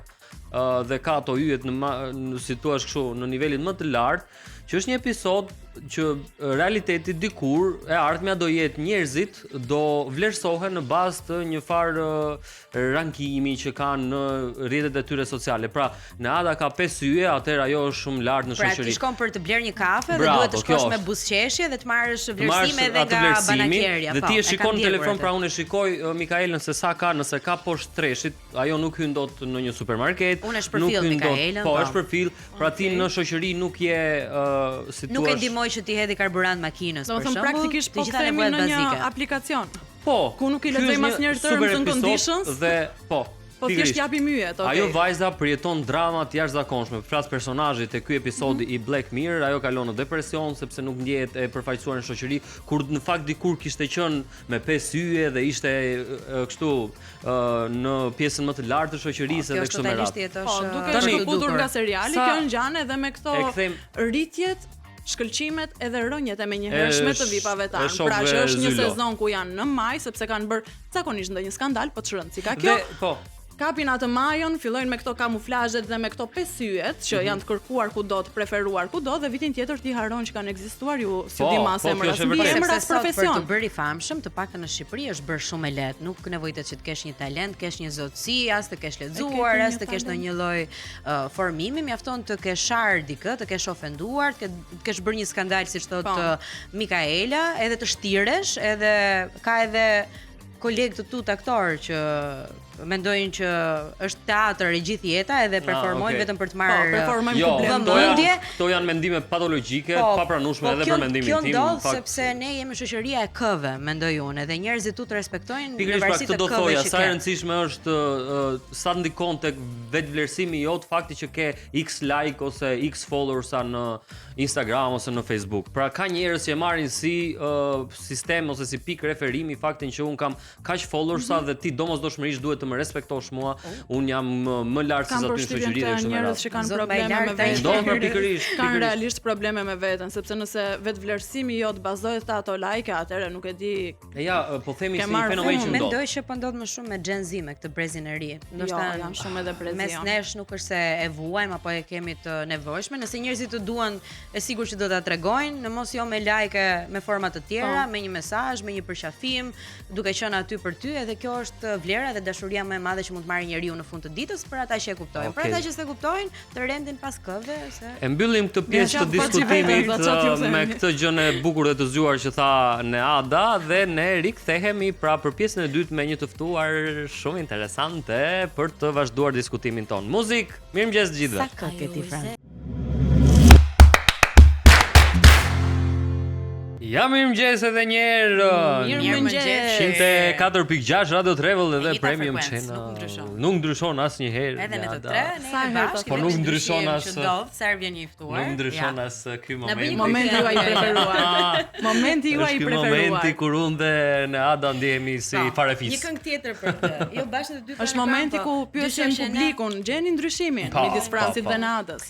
Okej, ne për mblidhuni.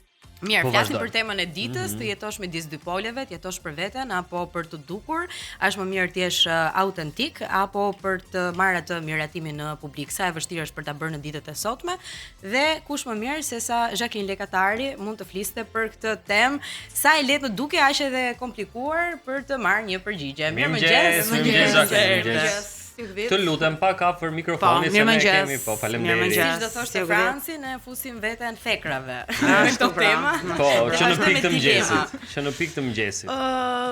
Në fakt si pyetja duket kështu sikur është e thjeshtë në fillim kur e lexon, po s'është aq e thjeshtë, sepse është një pyetje që të zhvesh. Dhe është një pyetje që ka të bëjë kryesisht me etikën, dhe me sepse çdo gjë që I jep sens ose I jep kuptim ose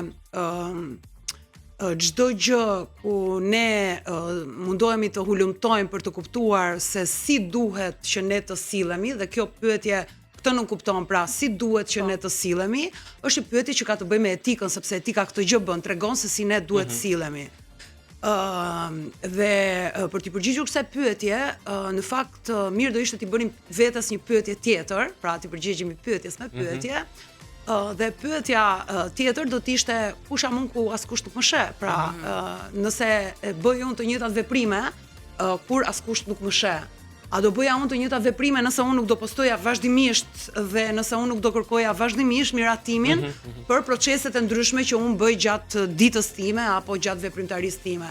Dhe nëse ne arrim të përgjigjemi kësaj pyetje të dytë, ne kemi atë të vërtetën përfundimtare, le të themi, s'po them absolute, po të vërtetën, se nuk mendoj që ka disa të vërteta, unë mendoj që ka një të vërtetë dhe disa perceptime. Të vërtetën për të kuptuar se kush jemi ne dhe a I bëjmë ne veprimet tona sepse është zgjedhje e lirë apo i bëjmë ne veprimet tona sepse jemi performativ dhe duam miratimin e tjerëve. Po mirë, pse është e vështirë Jacqueline që t'jesh vetvetja edhe brenda limiteve që të përcakton shoqëria ku jeton? Si fillim, sepse ti jeton je pjesë e një sistemi që në vegjëli dhe në këtë sistem këto rregullat e këtij sistemi ti merr në mënyrë pasive dhe në mënyrë aktive. Dhe në këtë sistemi në të cilin ne jetojmë, fatkeqësisht njeriu individualitetin e vet e definohen nga të tjerët, pra janë të tjerët të cilët të definojnë se kush je ti si fillim. Kështu që në këtë sistem ku ti jeton, e ke shumë të vështirë, ky sistem ku ne jetojmë e ka të parapar njeriu që është populist, pra që i bën gjërat për të dukur, dhe njeriu që është antikonformist që i bën gjërat për veten e vet kundra këtij sistemi. Dhe nganjëherë më duket sikur edhe kjo antikonformizmi ose liria e të zgjedhurit të vetes është e parapar brenda këtij sistemi ku ne jemi, ku ke populistin dhe antikonformistin. Pjesa e dytë e përgjigjes ka të bëjë me shoqërinë e spektaklit ku ne jemi duke jetuar fatkeqësisht. Dhe sigurisht që faktori kryesor që na ka kthyer neve në këtë teknologji, në këtë shoqëri teknokraci, pra pushtet teknologjik, është padyshim teknologjia. Dhe nuk po them vetëm aplikacionet ose telefoni, po them interneti dhe gjithë zhvillimi që ka ardhur mbas internetit dhe kjo bota e re në të cilën ne jetojmë. Që është një botë e cila të bën që ti të kapitalizosh dhe të komodifikosh veten tënde. Pra, jo vetëm like, koment është produkt ku ti e shet, po vetja jote dhe mënyra se si ti e propozon veten tënde është gjithashtu një produkt që ti shet. Dhe sa më i shitshëm të jetë ky produkti, sa më status të lartë ketë ky produkti, aq më funksional do jesh ti në këtë shoqëri. Ky standard i ri. Aq më shumë miq, në thonjza do kesh, aq më shumë kontrata do kesh, aq më shumë punë do kesh, aq më shumë do jesh i kërkuar. Po jo domosdoshmërisht më cilësor në mënyrën tënde të jetës. Jo domosdoshmërisht më cilësor. Po në vetë është një shenjë pasigurie dhe mungesë vetvlerësimi, kjo kërkesa për miratim, për të qenë një produkt i shitshëm, për të qenë i pëlqyer nga të gjithë. Po, mendoj që po, është një mungesë e besimit në vete. Nëse ty gjatë gjithë kohës për të ekzistuar do të duhet miratimi të tjerëve, qoftë edhe për zgjedhjet që ti bën në jetën tënde personale apo në jetën tënde profesionale. Sepse nëse më duhet ta zbërthej pak më shumë këtë temën, pastaj do t'i jap një qasje gjinore dhe do them në shoqërinë patriarkale dhe në sistemin patriarkal performativ në cilin ne ekzistojmë, gruaja është gjithmonë ajo që vuan më shumë sepse presioni ndaj saj është më i madh, presioni për të dukur mirë, për të performuar mirë, për të martuar, për të fejuar, për të pasur një fëmijë, për të qenë një nënë e mirë, një grua e mirë, një vjerre e mirë, për të qenë e mirë me familjarët e tu, për të performuar mirë në jetën tënde profesionale. Pra ti gjatë gjithë kohës ke presionin e të tjerëve për të përmbushur disa etapa që ti ka vendosur shoqëria për të quajtur i suksesshëm dhe për të jetuar pastaj në paqe dhe me veten, sepse ti mendon që ai është suksesi sepse ti e ke mësuar ato në sistemin në të cilin jeton që i vogël, por edhe për të tjerët. Kështu që është komplikuar. Kjo është vërtet po. Kjo i bie që na ndikon edhe në zgjedhjet tona personale. Pra nëse ne kemi marrë një miratim të caktuar nga shoqëria, një vlerësim të caktuar, përcakton edhe rrugën do zgjedhim pastaj edhe të vijojmë. Unë mendoj që edhe në momentin që ti mendon që je duke bërë një zgjedhje të lirë, unë gjithmonë pyes veten, a është vërtet e lirë zgjedhja që unë bëj apo dhe kjo liria që unë bëj është e parapar në këtë botë në të cilën ne jetojmë dhe kjo zgjedhja nuk është vërtet e lirë sepse edhe unë funksionoj brenda një sistemi vlerash, historik, kulturor, politik që më bën mua të definoj këtë si liri dhe këtë si jo liri. Tani, duket sikur kjo bota virtuale, rrjetet sociale, teknologjia në përgjithësi kanë nxitur njerëzit që të jenë më egoist, të kenë tendenca për të qenë narcisist më shumë se sa si thua është altruist edhe kështu me radhë. Ku po shkon ky trend? Ku po shkon kjo gjëja? Ku po shkon kjo botë? Domethënë, okay, ku po shkojmë vërtet? Çfarë do ndodh në një të ardhme? E kupton sepse njerëzit po bëhen gjithmonë më tepër egoist. Shoqëri konsumi, shoqëri like në Instagram. Ti Frans nuk i preferon fare rrjetet sociale, je kundër tyre, mendon që është duke më kundra nuk jam, por jam për një përdorim më mas patjetër të tyre. Ka një gjë që teknologjia, rrjetet sociale, aplikacionet, interneti janë mjete. Dhe ato nuk janë as të mira as të këqija. Janë thjesht mjete. Përdorimi që ne i bëjmë atyre i bën ato të mira apo të këqija. Pra problemi nuk është e mjeti, problemi është e ne dhe të mënyrës se si ne përdorim mjetin. Kështu që është një libër shumë i bukur i një ministri të ekonomisë grek, Yanis Varoufakis, nëse nuk ja them asnjëherë mirë mbi emrin, e di që edhe tani bëra një gabim në shqiptimin e mbiemrit të tij, po whatever, ai ka një libër shumë të bukur që quhet Teknokracia dhe tregon se si sistemi politik në të cilin ne jemi duke jetuar, kapitalizmi, është një sistem i cili po dështon dhe ne duhet të gjejmë mënyra të tjera në të cilën duhet të jetojmë dhe një sistem të ri funksional në të gjithë botën. Dhe dashje pa dashje ne nga kapitalizmi kemi kaluar te teknokracia, i quan ai, pra te teknologjia dhe kracia e teknologjisë, pra pushtetarët të cilët kanë teknologjinë. Dhe edhe po të lexojmë historianin Harari, ai thotë që e ardhmja do jetë dataizmi, pra le themi eksponentët më të rëndësishëm të politikës apo të ekonomisë botërore në të ardhme, dhe ata që do marrin vendimet për ne dhe ato që do definojnë realitetin ton, do jenë ata të cilët zotërojnë datat tona, zotërojnë të dhonat tona, zotërojnë teknologjinë dhe janë ata që do definojnë se si do jetë bota në të ardhmen. Prandaj, për t'ju përgjigjur pyetjes tonë, ku do shkojmë në të ardhme, njeriu për herë të parë në botë, në ekzistencën e tij, nuk e di se si do zhvillohet në 10-20 vitet e ardhshme, nuk e ka fare haberin.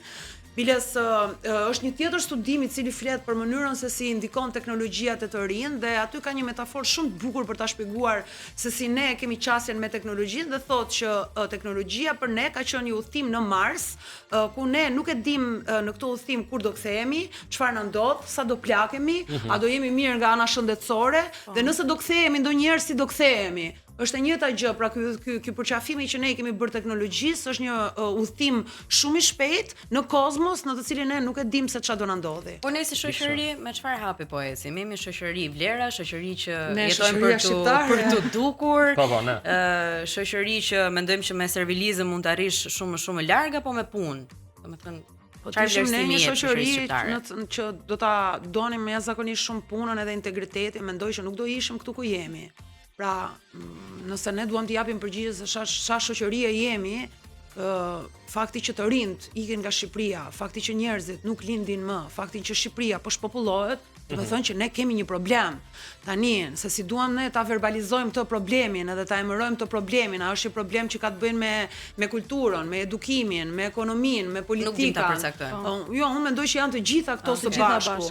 Por Shqipëria nuk e ka kaluar asnjëherë një revolucion edhe kulturor të mirëfillt. Pra, në momentin që u krijua gjatë Renesancës u krijua faktori shqiptar, Shqipëria, himni, ne që u quajtëm si shqiptar, ajo ka qenë pika kulmore mendoj e zhvillimit ton intelektual. Më pas Shqipëria ka pasur një 50 vjeçar të izoluar dhe këto 30 vitet e fundit më duket sikur ne jemi akoma në tranzicion, një tranzicion të gjatë që nuk po mbaron kurrë.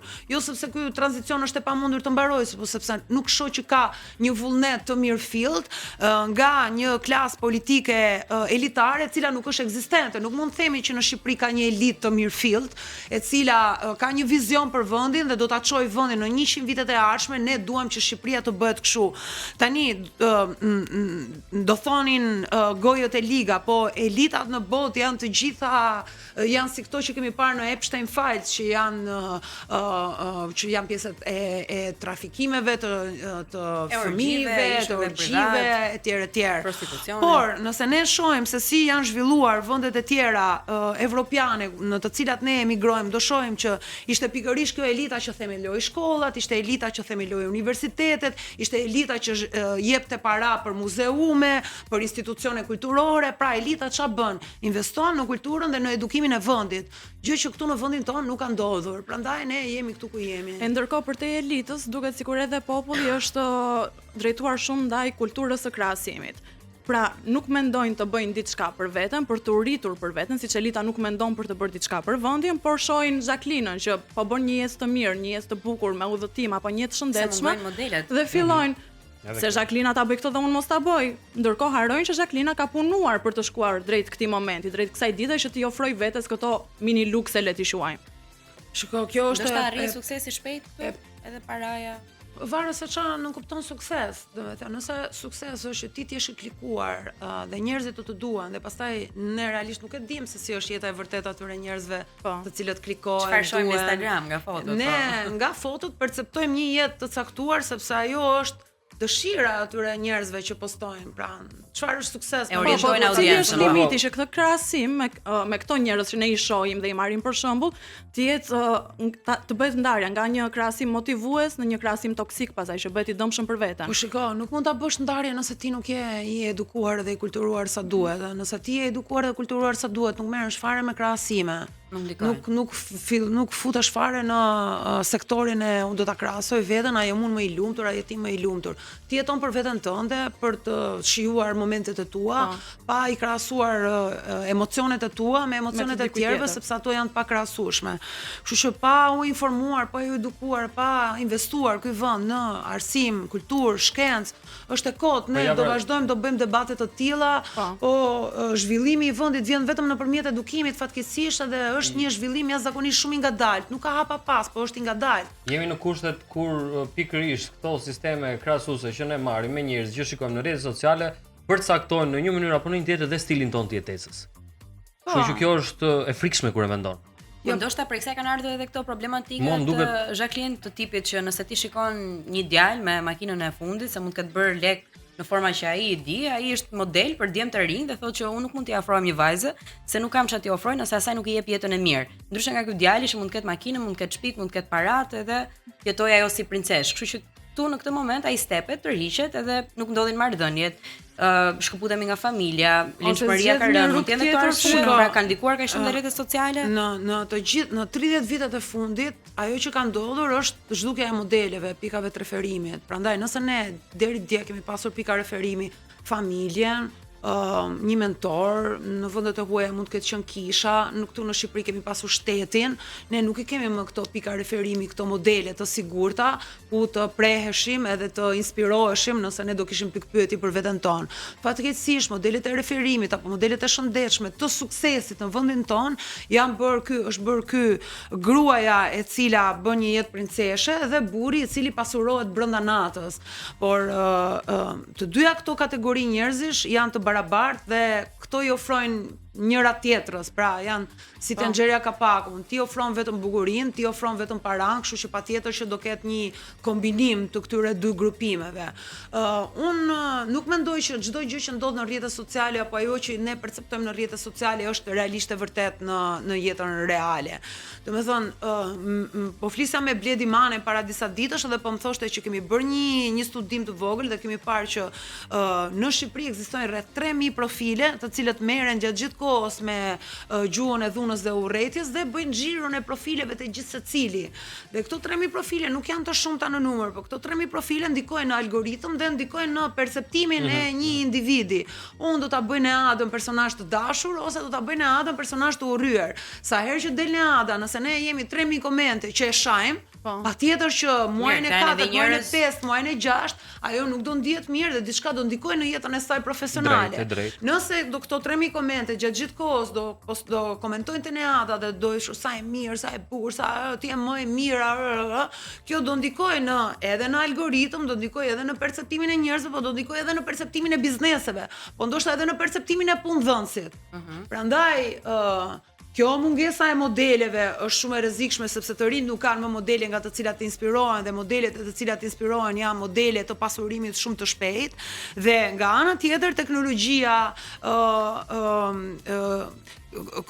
kultura e spektaklit, komodifikimi, kapitalizimi vetes tënde të bëjnë që ti edhe të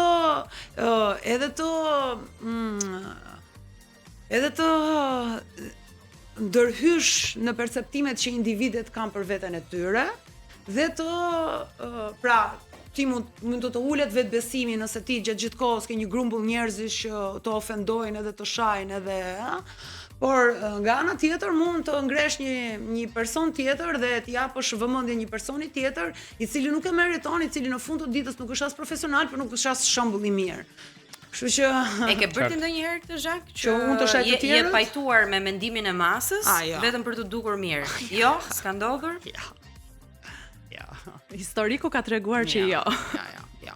Të tipit mund të kesh ngritur edhe vlerësuar shumë një individ që në vlerat e tua dhe parimet e tua nuk ka qenë shembull dhe model i mirë, ama masa e donte. Kujt i referohesh, Gjestit? Jo, nuk e di, po them, edhe nga pjesëmarrja në reality show e kështu.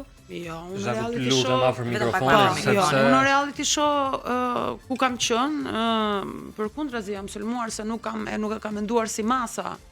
Kështu që nuk do ta bëj asnjëherë. Jo. Okej. Pastaj në ka një gjë që Jacqueline njeh janë pikërisht mendimet e drejtë për drejta edhe moment që njeriu edhe lodhet. Mos frikës për të thënë realisht mendimin e vet. Shikoj, jeton në një shoqëri që thonë që edhe si duhet të veprosh, edhe ku duhet të servilosësh, edhe çfarë duhet të bësh nëse do të arrish diçka për veten tënde. E tham edhe në pjesë parë, pastaj ngelet çështja e zgjedhjeja. Është e vërtetë që ty nëse je vetvetja të luftojnë. Ka kosto, ka kosto personale, po çdo gjë në jetë ka kosto. Dhe duket sikur përjashtohesh ose të përjashtojnë nga shumë gjëja, po, është vërtet. Nga shumë punë, nga shumë iniciativa, sepse ti duhet jesh kështu se ky model kërkohet. Po, tani ti besoj e percepton shumë mirë që un jam e izoluar dhe e përjashtuar dhe e lën mënjan për shkak të deklaratave të mia apo për shkak të qëndrimeve të mia. Mendoj që ti je e nevojshme në këtë. Nëse unë do kisha qenë më e moderuar si individ, mendoj që shumë më shumë dyer do më ishin hapur dhe ndoshta do kisha qenë në disa pozita të tjera.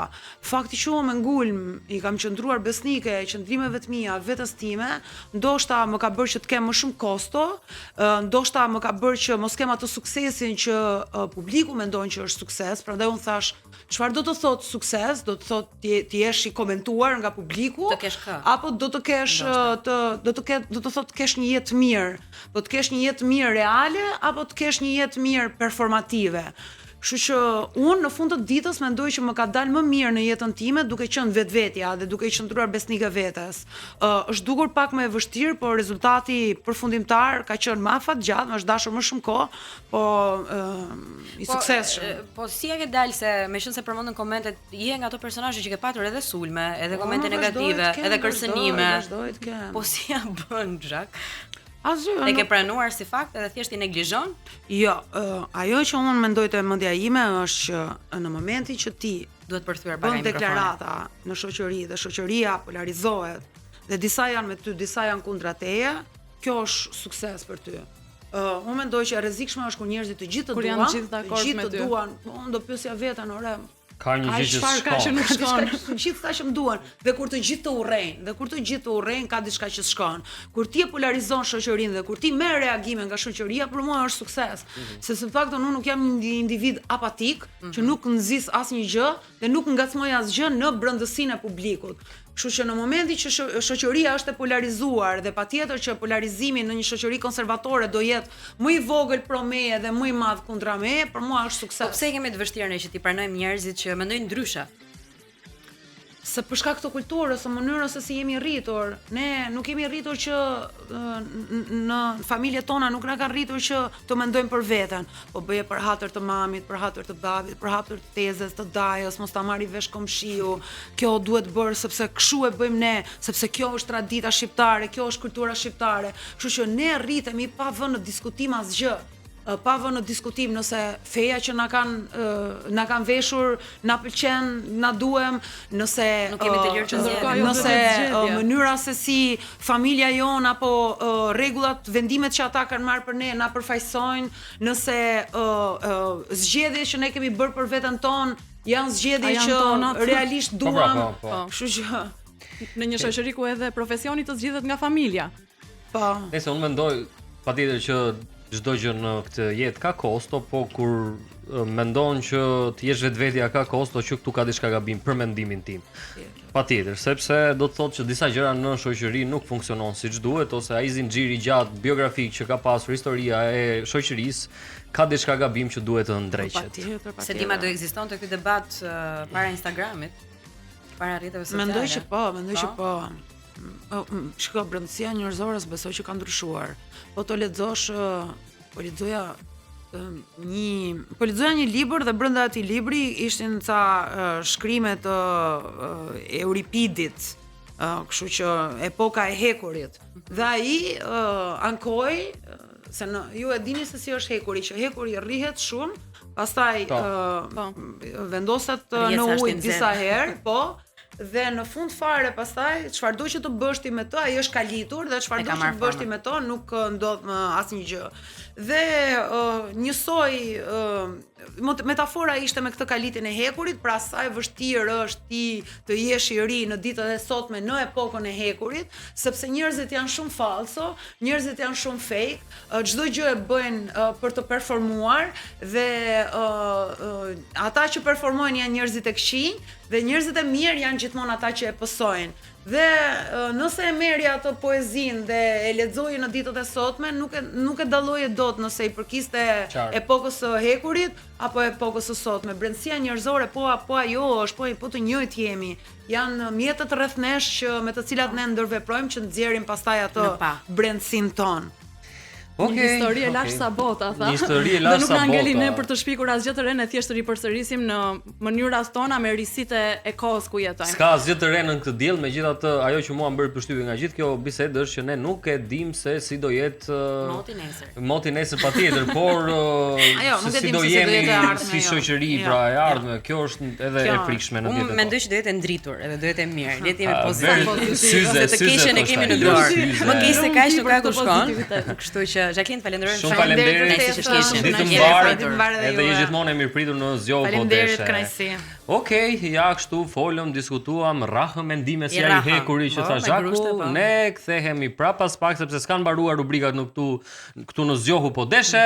Dëgjojmë një këngë të bukur edhe rikthehemi. Patjetër, po nëse ti do ne mund të rrim gjithkohë. Dëgjojmë këngë ne le të rim këta.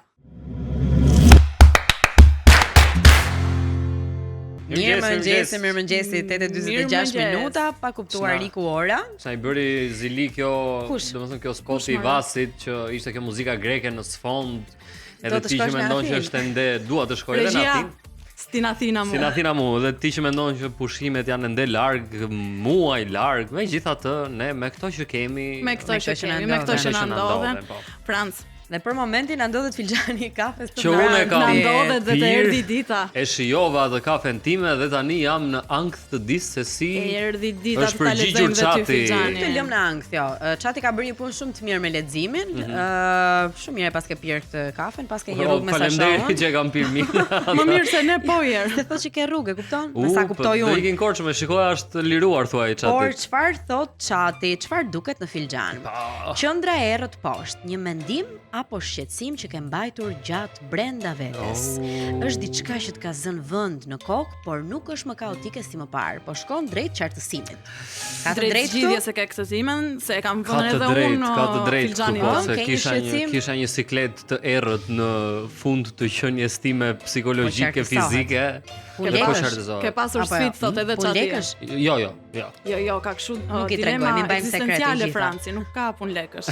Tani janë këto rrjedhje të pastra anash si shtigje.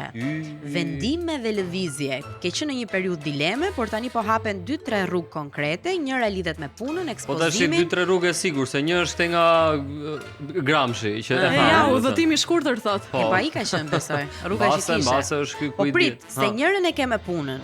Tjetrën e ke me jetën personale. Do të hapet një rrugë e shtruar autofront. Me trëndafila moj. Me trëndafila është. Do ta vazhdosh ti Mikaela pjesën tjetër? Po çka më Mikaela? Unë do i thoja për fiksimin e Francit, për lekat. Për lekat. Po fiksim. S'është fiksim? Në mos rrjedh do pikoj thos. Po do verësoj mësoj tha. Fundi thot kaca pika të vogla në filxhan dhe lidhet me lekët. Po lejnë të shkoqurat më thuaj, ato tufa. Shpesh ke një rritje graduale financiare, po kështu me pak o gjë domosdoshmë. Mos prit tani të bjerë jackpoti. Ashtu bëhet. Gur bëhet murtha. Po. Në zemër thot nuk je shumë i qartë. Në çështjet e zëmbrys. Dikush mendon për ty, por as ti, as personi tjetër nuk keni bërë një hap konkret. Tani ti pse s'po bën asnjë hap? Prej bion e botës ti. Jo, po mua shiko çfarë më thot. Thot ke dashur fort thot, por edhe je lodhur. Ndoshta prandaj nuk ka nesur gjërat. Distanca emocionale që po krijon është vetëm për të mbrojtur. Nuk është ftoje, është vetdije.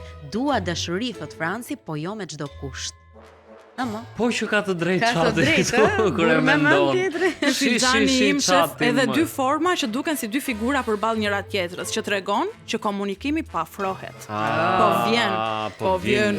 Zemra jote thotë është ende e hapur, 1, 2, por 3, me kushte. po, tha. Nuk je më ai që pret, je ai që zgjedh. Kë ke pritur më? Është një shprehje që tha nëse nuk vonohesh do të pres gjithë jetën, tha. Por unë nuk pres njeri, me thënë të drejtë. Jo, më. Po mirë, më mirë që spret, po bëhet i hapin faktën. Shikoni më, kemi ndonjë iniciala, kemi ndonjë njeri me A, B, C, Ç, D, D, E, F, G, J, H, I, K, J, L, M, e kështu me radhë. Pa dala. Ja ta shohim çfarë thot. Qa thot? Po ti E pash me e di kujdes vet, thot. me A e paske. Me A? Po. Qa thua më? E fort, Një e A e pastër. hapur, por jo shumë e pastër më del mua. Ka edhe një hark, Ka prani si C thot ose edhe G. ndikim emocional tek ti. Nuk është figurë pasive, është dikush që ose ka qenë i rëndësishëm ose do të bëhet. Me A? Pra Ti mbaron emri me A? E di cili është iniciali më i fort vizualisht në filxhanin tënd? A njerë? M. M. Më del dhe mua. M ose W. M ose W. Njeh ndonjë William ti që po ta afrohet në një komunikim? Jo, nuk një. Mos është që do blej në një makinë për shkakun. Do blesh makinë? Sa mirë, Po, urime, po, urime. Sa mirë. Do na sjellësh ti në punë, do na kthesh ti nga puna. Unë Kur do- e ble këtë makinën? Unë do ndryshoj, do punoj transport, pasi do Ma të të sjell juve lekun, dhe do ma të ri. lekun që pikon? Mund të Ma bësh të legu që taksist, se pikon, paguhet hajde, mirë. hajde. Ke ndonjë Mos e pyetje tjetër për filxhanin? Qa do ndodh kështu në plane 2027? po në 2026. Pra brenda këtij viti ka ndonjë lajm të ri të vjetëra, ndonjë gjë që duhet ta pres me Ndonjë emociona. Zhvillim. Në zhvillim në të gjitha sferat e jetës të Francit Më thuaj. pret.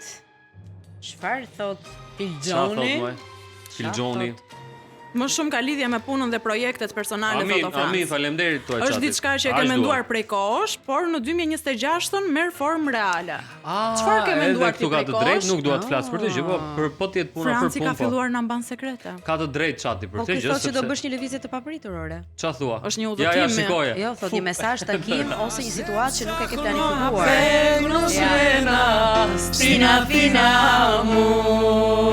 Patjetër mund të shkoj edhe në Athinë. Ja, tek seo. Kaç, nuk e dim.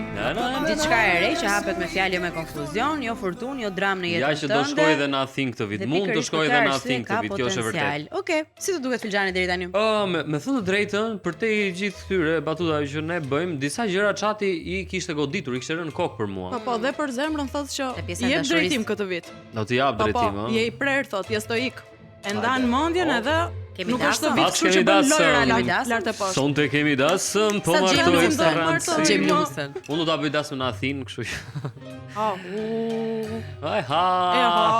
Çati, faleminderit shumë që ishe aq i përpikt me parashikimin tënd edhe me këtë mënyrën tënde të parit të kafes turke. Faleminderit. Ta gëzosh, Filxhani. Javën tjetër e ke ti radhën Mikaela prap Prapun? sepse rrotullohet sa gjëja. qef.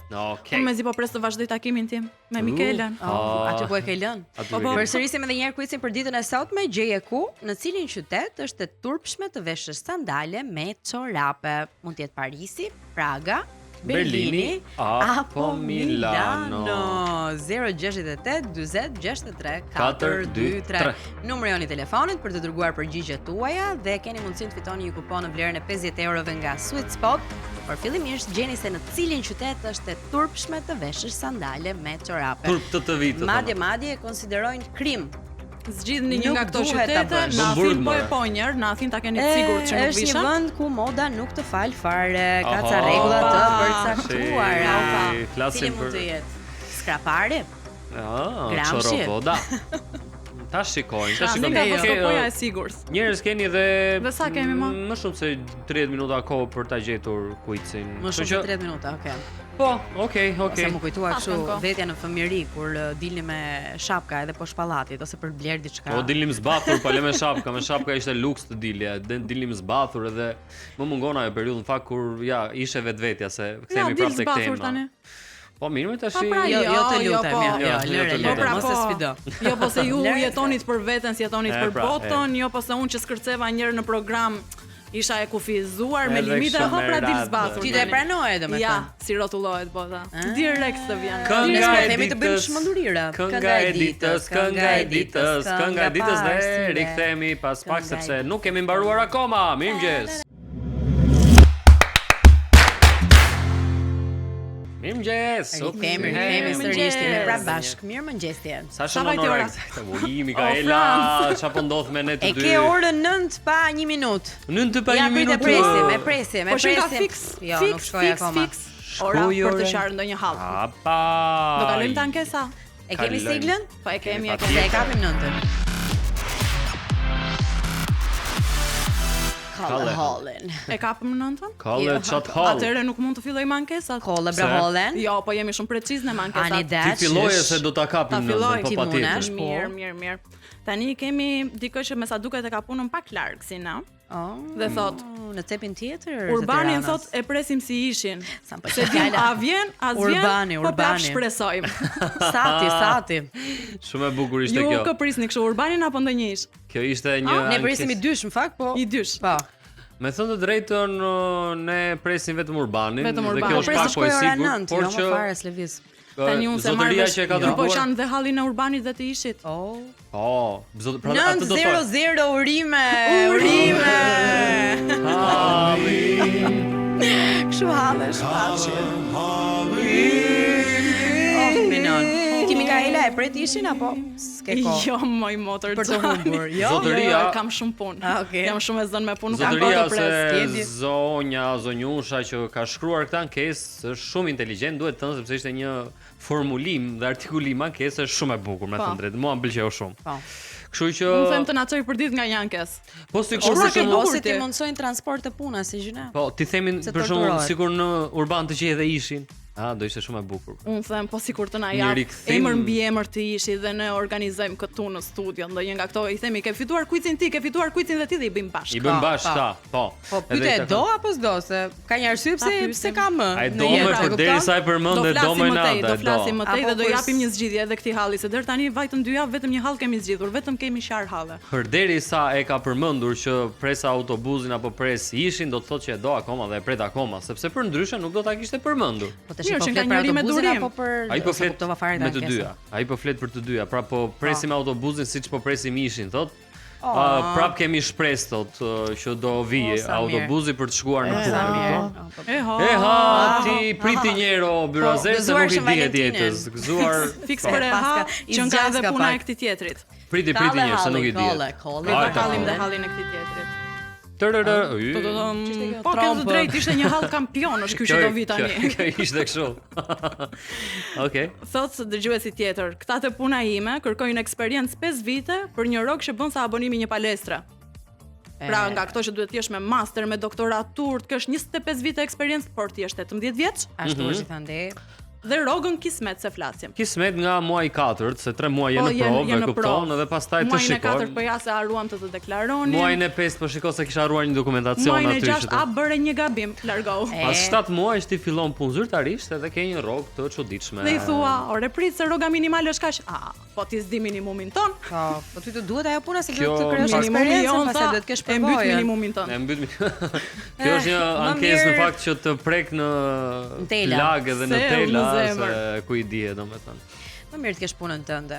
Hap në faqen Instagram. Ti je vetë afendikome. Po tamam. Ushtro profesionin tënd të rrjetet sociale do bazohemi. Ose punon me kompani të huaja jashtë, edhe mund të fitosh shumë. Po mirë, çdo profesion mund ta bëj ato.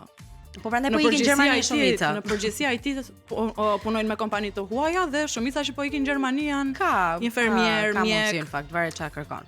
Varet çfarë fushë ka zotëria zonë. Halle kanë njerëzit, ankesa kanë, halli nuk i ngjan. Ne këtu thjesht dëgjojmë. Po i dëgjojmë. Çfarë bëni e keni vetë dorë. Ngjan gjithmonë e Reflektoj. njëjtë. Gjithmonë e njëjtë. Kalle halli.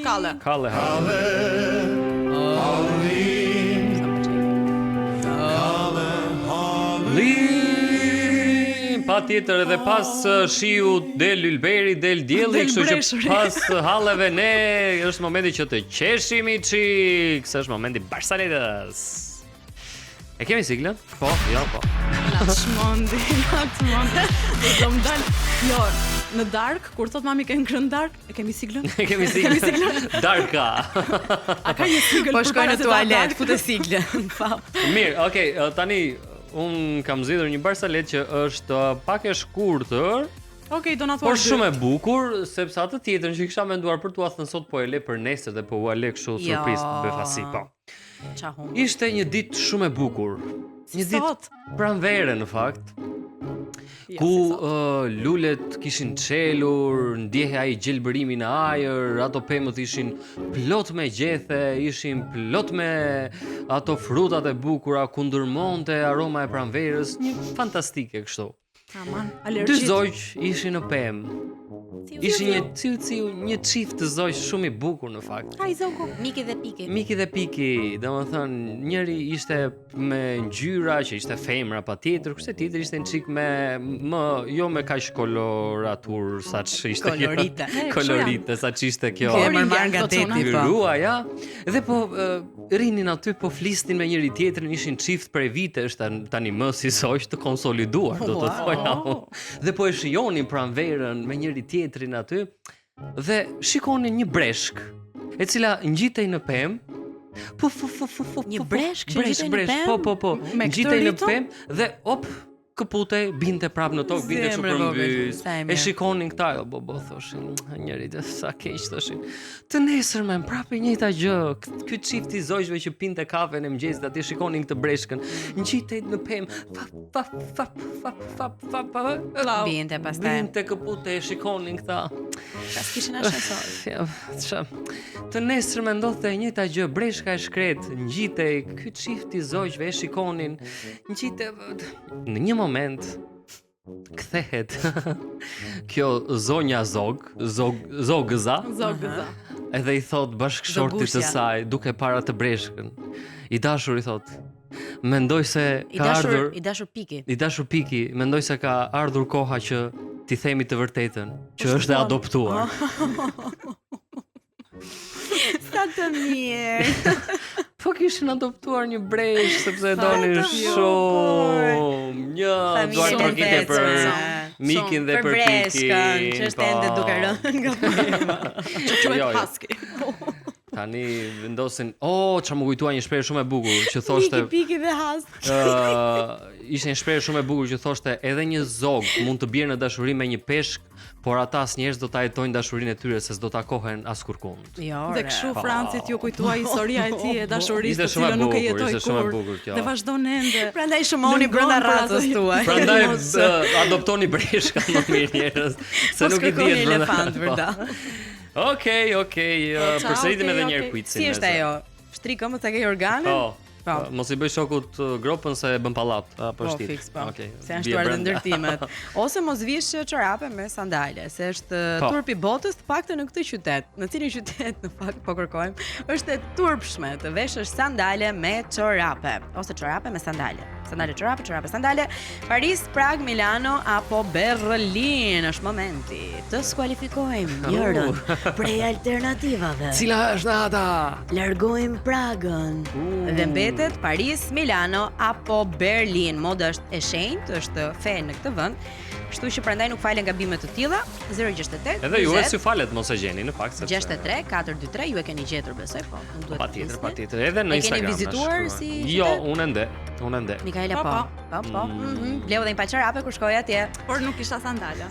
104.6 Radio Travel për përgjigjet na shkruani në 068 40 63 423 dhe në Instagramin e Premium Channel. Shkëputem apo jo?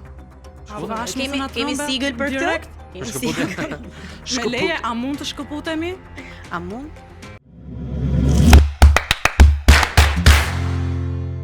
Jemi rikthyer. Si s'na morën, unë vazhdoj ta them, nuk na marrin me qamet në videoklip këta më. Disa qef kam shumë. Do të shkosh të bësh një videoklip. Po bëjmë një këngë bashkë edhe. Po ti bëj një kërkesë zyrtare, çoj një email, përgatitë me chat. Jo, më fal ti e përgatit vetë. Vjen tjetër me përgjigje. Sa të riun ti jap këshilla. Ne kena rënë kanal ti. Kena rënë kanal, po. E ha apo se kemi? Se kemi çik më vonë. Më vonë. Po. Po tani çfarë kemi? Kemi rënë kanal apo ja. Shumë e bukur. Okej. Tani, mirë, le të dalim nga kanali. Po. Dhe të bëjmë atë që bëjmë çdo të hënë, të japim disa këshilla mirëqenieje. Okej. Sepse erdhi momenti pra për këshillat. Prandaj kemi edhe një të ftuar në studio. Mendje shëndosh në trup. Të shëndosh. Dhe me ne është doktoresha Eriselda Konda, e cila do ndaj disa këshilla për ne dhe për dëgjuesit tanë për një jetë sa më të shëndetshme, duke nisur që nga ushtrimet, pra ushtrimet që ne mund të bëjmë në shtëpi për dembelat si puna jonë që nuk shkojnë në palestër. Dhe duke vazhduar edhe me disa këshilla rreth ushqimeve që duhet të përdorim, cilat kanë më shumë vlera dhe cilat duhet të shmangim. Mirëmëngjes. Mirë se erdha. Kënaqësi që të kemi. Shumë serioze në fakt në veshje. Doktoresh po. Komplet ndryshe nga ajo gjë që praktikon apo jo. Po. Do na thuash pak si ka nisur për ty i gjithë rrugtimi në këtë fushë? Po, patjetër. Un kam pasur gjithmonë dëshirë të stërvitesha, po së të gjithë bëja 2 muaj, e leja 1 muaj, sepse nuk isha gjetur elementin këtë që ishte edhe ushqyerja. Me ushqyerjen gjithmonë nuk e kam pasur dash mirë punët. Derisa vendosa që ta merja seriozisht edhe të kujdesesha për ushqyerjen, njëkohësisht edhe vendosa dhe të certifikohesha si trajnere fitnessi dhe fillova duke u stërvitur në shtëpi sepse në palestër nuk kisha më mundësi nga që isha me fëmijë të vegjël, por mjaftonin 20 minuta, 30 minuta në ditë edhe arrita të shikoj rezultate. Duke kombinuar dhe me një ushqyerje të shëndetshme, fillova të kujdesem më shumë për vaktet e mia, të bëja pak më shumë planifikim paraprak sepse kam kuptuar që ky është i gjithë Chelsea. Kur e lë në moment të fundit normalisht që do shkosh një çik drejt zgjedhjeve. Jo, shumë të shëndetshme. Ndërkohë që kur ti e mendon, kur e ke përgati për shembull për mëngjesin, mund t'ju jap disa ide të thjeshta. Patjetër. Se çfarë praktikoj edhe unë vet. Për mëngjesin zakonisht më pëlqen të konsumoj 3 vezë të ziera, duhet pak 3 vezë të sepse nuk ka shumë proteinë. Një vezë ka vetëm 6 gram proteinë. Siguron shumë pak. Dhe minimalisht mëngjesi është mirë të niset me një dozë të mirë proteine, të paktën 30 gram. Dhe që ti marrim këto duhet krahas vezëve? Krahas vezëve, një kup të vogël me kos. Dhe pastaj e kombinoj edhe me një frut, një dardhë, një grush me fruta pylli, moll, çfarë të kemi në shtëpi. Këto vezët kështu me faraçia mund të arrisi nivelin e proteinës apo? Faraçia po kanë proteinë, po më shumë kanë fibër dhe janë të mrekullueshme dhe faraçia. Si ta bash me bukë, domethënë, këto e shoqëron me bukë apo e ha kështu pa bukë. Një fetë të vogël buke. Pra është shumë e rëndësishme. Po, patjetër sepse buka është e pasur me fibra, sidomos buka e thekrës, karbohidrat, po. Karbohidrat, por ka fibra të cilat na bëjnë mirë. Të mban ajo, të mban për shumë. Të mban edhe ne shqiptarët jemi mësuar që e duam një çika të bukën për ta shoqëruar. Aq e duam sa nuk e di. Po duhet të jemi shumë të fiksuar me këto gramaturat, pra të peshojmë çdo gjë dhe të llogarisim çdo kalori, çdo proteinë. Unë personalisht nuk jam. Kjo ndoshta mund të praktikohet për 5 ditë, një javë në fillim sa të marrësh pak atë idenë çfarë janë kaloritë, sa kalori ka këtu dhe masën e ushqimit, sepse ka shumë rëndësi sasia e ushqimit që ne vëmë në pjatë, por mund të zbatojmë disa këshilla të thjeshta, të cilat s'ka nevojë fare as për peshore, as për kalori, dhe një rregull që mua më pëlqen dhe e zbatoj edhe vetë gjithmonë është pjatën e ndajmë në gjysmë dhe gjysmën e saj e mbushim me perime ose fruta, kuptohet për vaktin e drekës dhe të darkës më shumë, fruta ose në drekë më shumë jeshillëq ose perime. Çerekun do vendosim proteinë, masia zakonisht rekomandohet të jetë sa pëllëmba e dorës, fileto e pulës për shembull, peshku. Kjo është diçka që ti e ke parasysh edhe kur gatuan, edhe kur gatuan dhe kur i vendos në pjatë, pasi sepse gatuaj për gjithë familjen. Dhe pastaj më fal, dhe çereku është karbohidrat. Edhe për fëmijët kështu vepron, pra ndani të njëjtën dietë. Si familje ndjet, po unë djalin e madh kam 5 vjeç, të voglin 1 vjeç, dhe ai tani ka filluar të haj pak a shumë si ne, por pa krip. Pasi e gatuaj ushqimin, e heq pjesën e timonjan dhe pastaj shtoj dhe kripën për ne. Si që ndonjë vërtetë kësaj piramidës së re ushqimore, se bëri shumë bujë në një moment. Po, është përmbysur. Është përmbysur, po. Faktikisht edhe stili jon i jetesës ka ndryshuar. Nuk jemi më dikur që punonim shumë dhe kishim nevojë për shumë karbohidrate. Dhe konsumonim edhe shumë mish. Shumë mish, tashmë janë parë rreziqet që ka sjell konsumi i tepër, sidomos në lidhje me kancerin e zorës së trashë dhe sidomos mishrat e procesuara, dhe prandaj u pa nevoja që kemi nevojë për më shumë proteinë dhe faktikisht dhe po ta shikosh vetë kur konsumon një mëngjes të pasur me proteinë dhe dita sigur shkon më mirë, nuk e aq shumë nepse gjatë ditës. Unë personalisht e bëj shumë re që kur ha këto 3 vezët e mia me kos, me një frut, ndonjë kokorrar, gjatë ditës nuk kam shumë që të kap diçka këtu, diçka aty. Jam si më rregull. Zakonisht në këshillat që japin nutricionistët më shumë flasin për sasinë, pra për masën e asaj që konsumon dhe jo për shumëllëshmërinë, pra mund të hash çfarë të duash, mjafton ta kesh në kontroll. Por çfarë do të ishte diçka që ti me patjetër duhet ta reduktosh në dietën tënde nëse do të shohësh rezultate krahas edhe fitnessit ose sportit që praktikon. Po, kjo është shumë e vërtetë që mund të hash çfarë të duash, por të bësh kujdes që e para të fokusohesh te proteina. Duke qenë se proteina të ndihmon shumë edhe të ndihesh i ngopur, po dhe ajo djeg një pjesë të kalorive që ti merr prej proteinës, ka efekt termogjenik. Prandaj është shumë e rëndësishme kjo pjesë.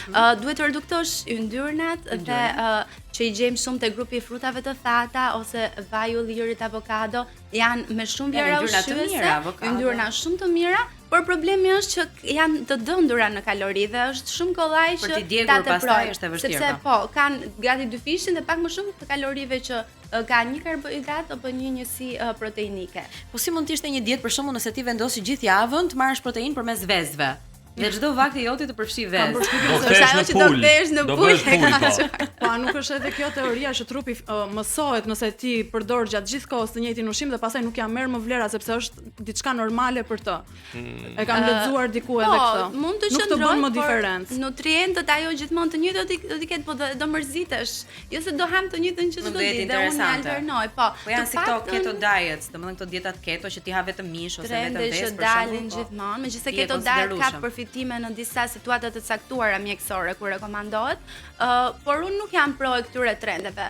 Jam pro diçka që ti mund ta bësh gjithkohës dhe mund të alternosh për shembull 3-4 mëngjese ose 2-3 mëngjese që i ke vetë të thjeshta ti bësh edhe të pëlqejnë dhe i alternon për mos të mërzitur çdo ditë me të njëjtën gjë. Duke qenë se ti edhe nën me fëmijë, sa të vështirë ke patur për tu rikthyer në peshën tënde, se kjo është një nga gjërat që shohim më së shumti në Instagram. Nëna të reja që duan të heqin ato kilet pas shtatzanisë. Të them të vërtetën, pas lindjes së djalit të parë, kur erdha në shtëpi pas lindjes dhe pash veten në pasqyrë, tash o baba, ky trup nuk bëhet më. Megjithatë, kisha një fije shpresë që okay, do mund t'ja dal. Dhe në fakt e vështirë është se je edhe pa gjuhë. E lodhur, duhet të balancosh shumë gjëra. Po nuk u demotivove, nuk u demotivova, thash, okay, unë e di çfarë duhet bëj. Të fokusohem te këto gjëra që mund të bëj siç duhet dhe të paktën sikur dhe 10 minuta në ditë, dhe 20 minuta në ditë, unë nuk u dorëzova, vazhdova i bëra. Se ndonjëherë ne mendojmë që duhet 1 orë në palestër, duhet bërë kjo, po nuk shkove në palestër, punosh me ato veglat, me ato peshat në mënyrë konstante, s'ke për të patur kur rezultat. Në fakt, më e rëndësishmja është qëndrueshmëria, konsistenca. Për ditë, edhe kur ti nuk do, dhe këtu është disiplina e vërtetë, që ta bësh diçka edhe kur ti nuk do. Kështu që do kur e gjen të ti stërvitesh në shtëpi? Në shtëpi, kur flet në gjuni, mundësisht, por ai zakonisht do të flej me mua, nuk më ndahet as kur fle. Kështu që kur është çiki qeta ti duke lodhur përdor si gir. E përdor si gir. Njerëz në rregull shkose çfarë sakrifica bën njeriu kur do ta bëj një gjë, se nxirr një justifikime, po shiko se jo po leva, jo po iksi, prandaj unë nuk shkoj në palestër, nuk bëj ushtrime, edhe nën me fëmijë për më tepër. Po, nën me fëmijë dhe është për të vlerësuar. Dhe mbelët mund të shohin edhe videot e Riseldës që të mësojnë edhe ushtrimet. Për gjithë ne që nuk dimë si ti bëjmë ushtrimet në shtëpi. Është provuar që dhe minutazh i shkurtër 2 minuta në ditë, 2 minuta tani, 2 minuta pastaj ka efekt sepse në fund të ditës ti mund të bësh 20 minuta kështu duke bërë unë kështu vi vërdall bëj ca squats, vi vërdall ta. Po janë edhe disa ushtrime që kërkojnë vegla, pajisje.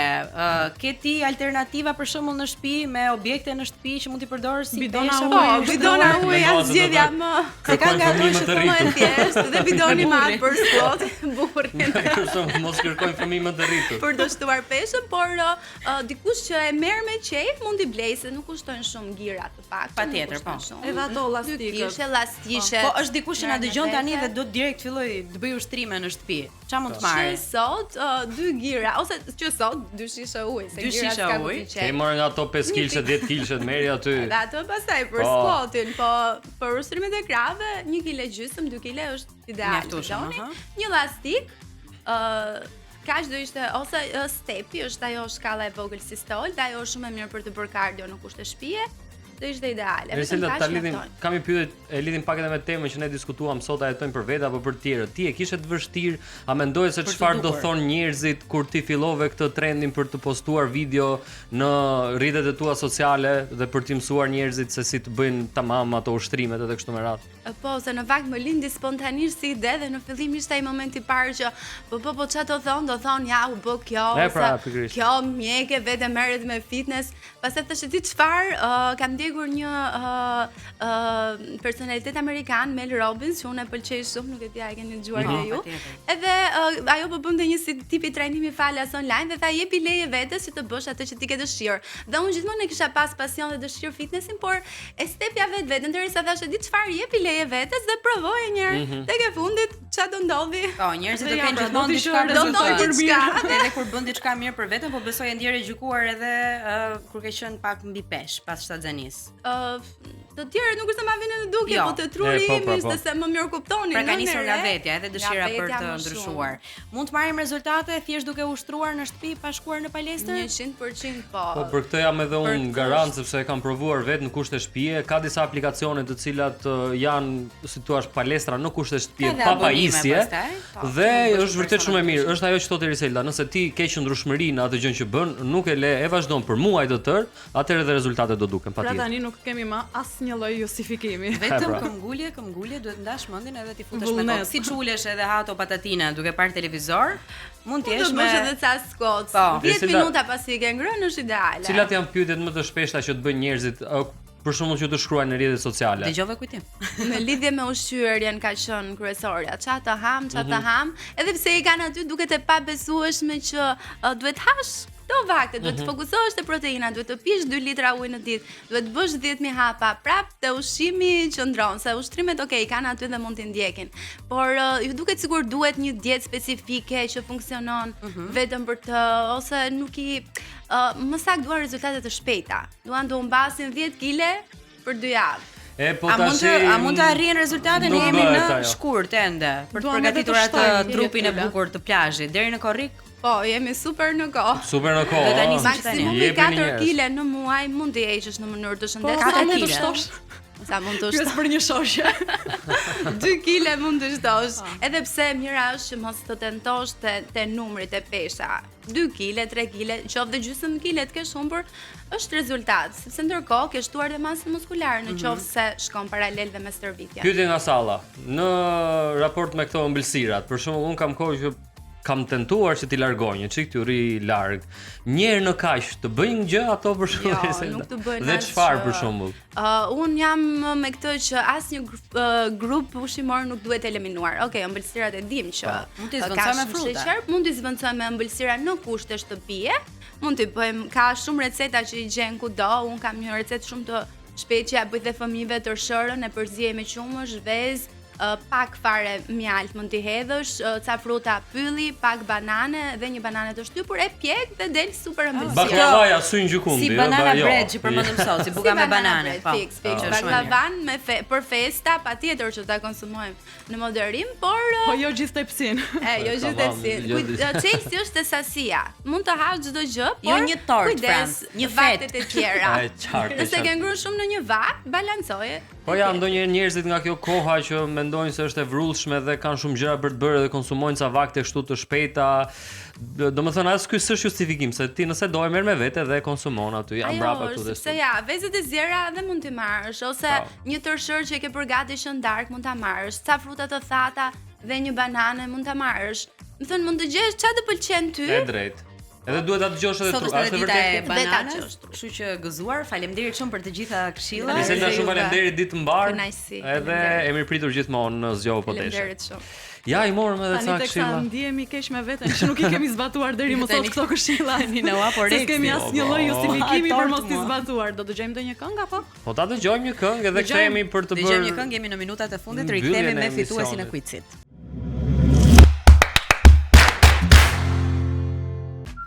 Joel Sol. Doli dielli, doli. Ishte kjo përmbyllje edhe për ta vazhduar ditën me energji, ishte spektakolare. Ore pse më duket si Sean Paul muaj? Nuk kishte një nuancë. Po, kjo është e vërtetë, kishte një nuancë. E po mirë tani këta marrin nga njëri tjetri. Asaj këngë për plot 75 minuta diskutuam këtë. Por tani çfarë do diskutojmë? Çfarë do të diskutojmë tash? Një tjetër gjë që nuk zgjat 75 minuta, por është videoja virale e javës. Video. Çfarë bëhet në rrjet? O bobo, sa e bukur ishte kjo. Sa e bukur ishte kjo për Zot. Po ne duam të ikim duke qeshur e duke qarë. Lare. Ne mirë që na erdhën energjitë me këngën. Po shikoj më sa e bukur, ë.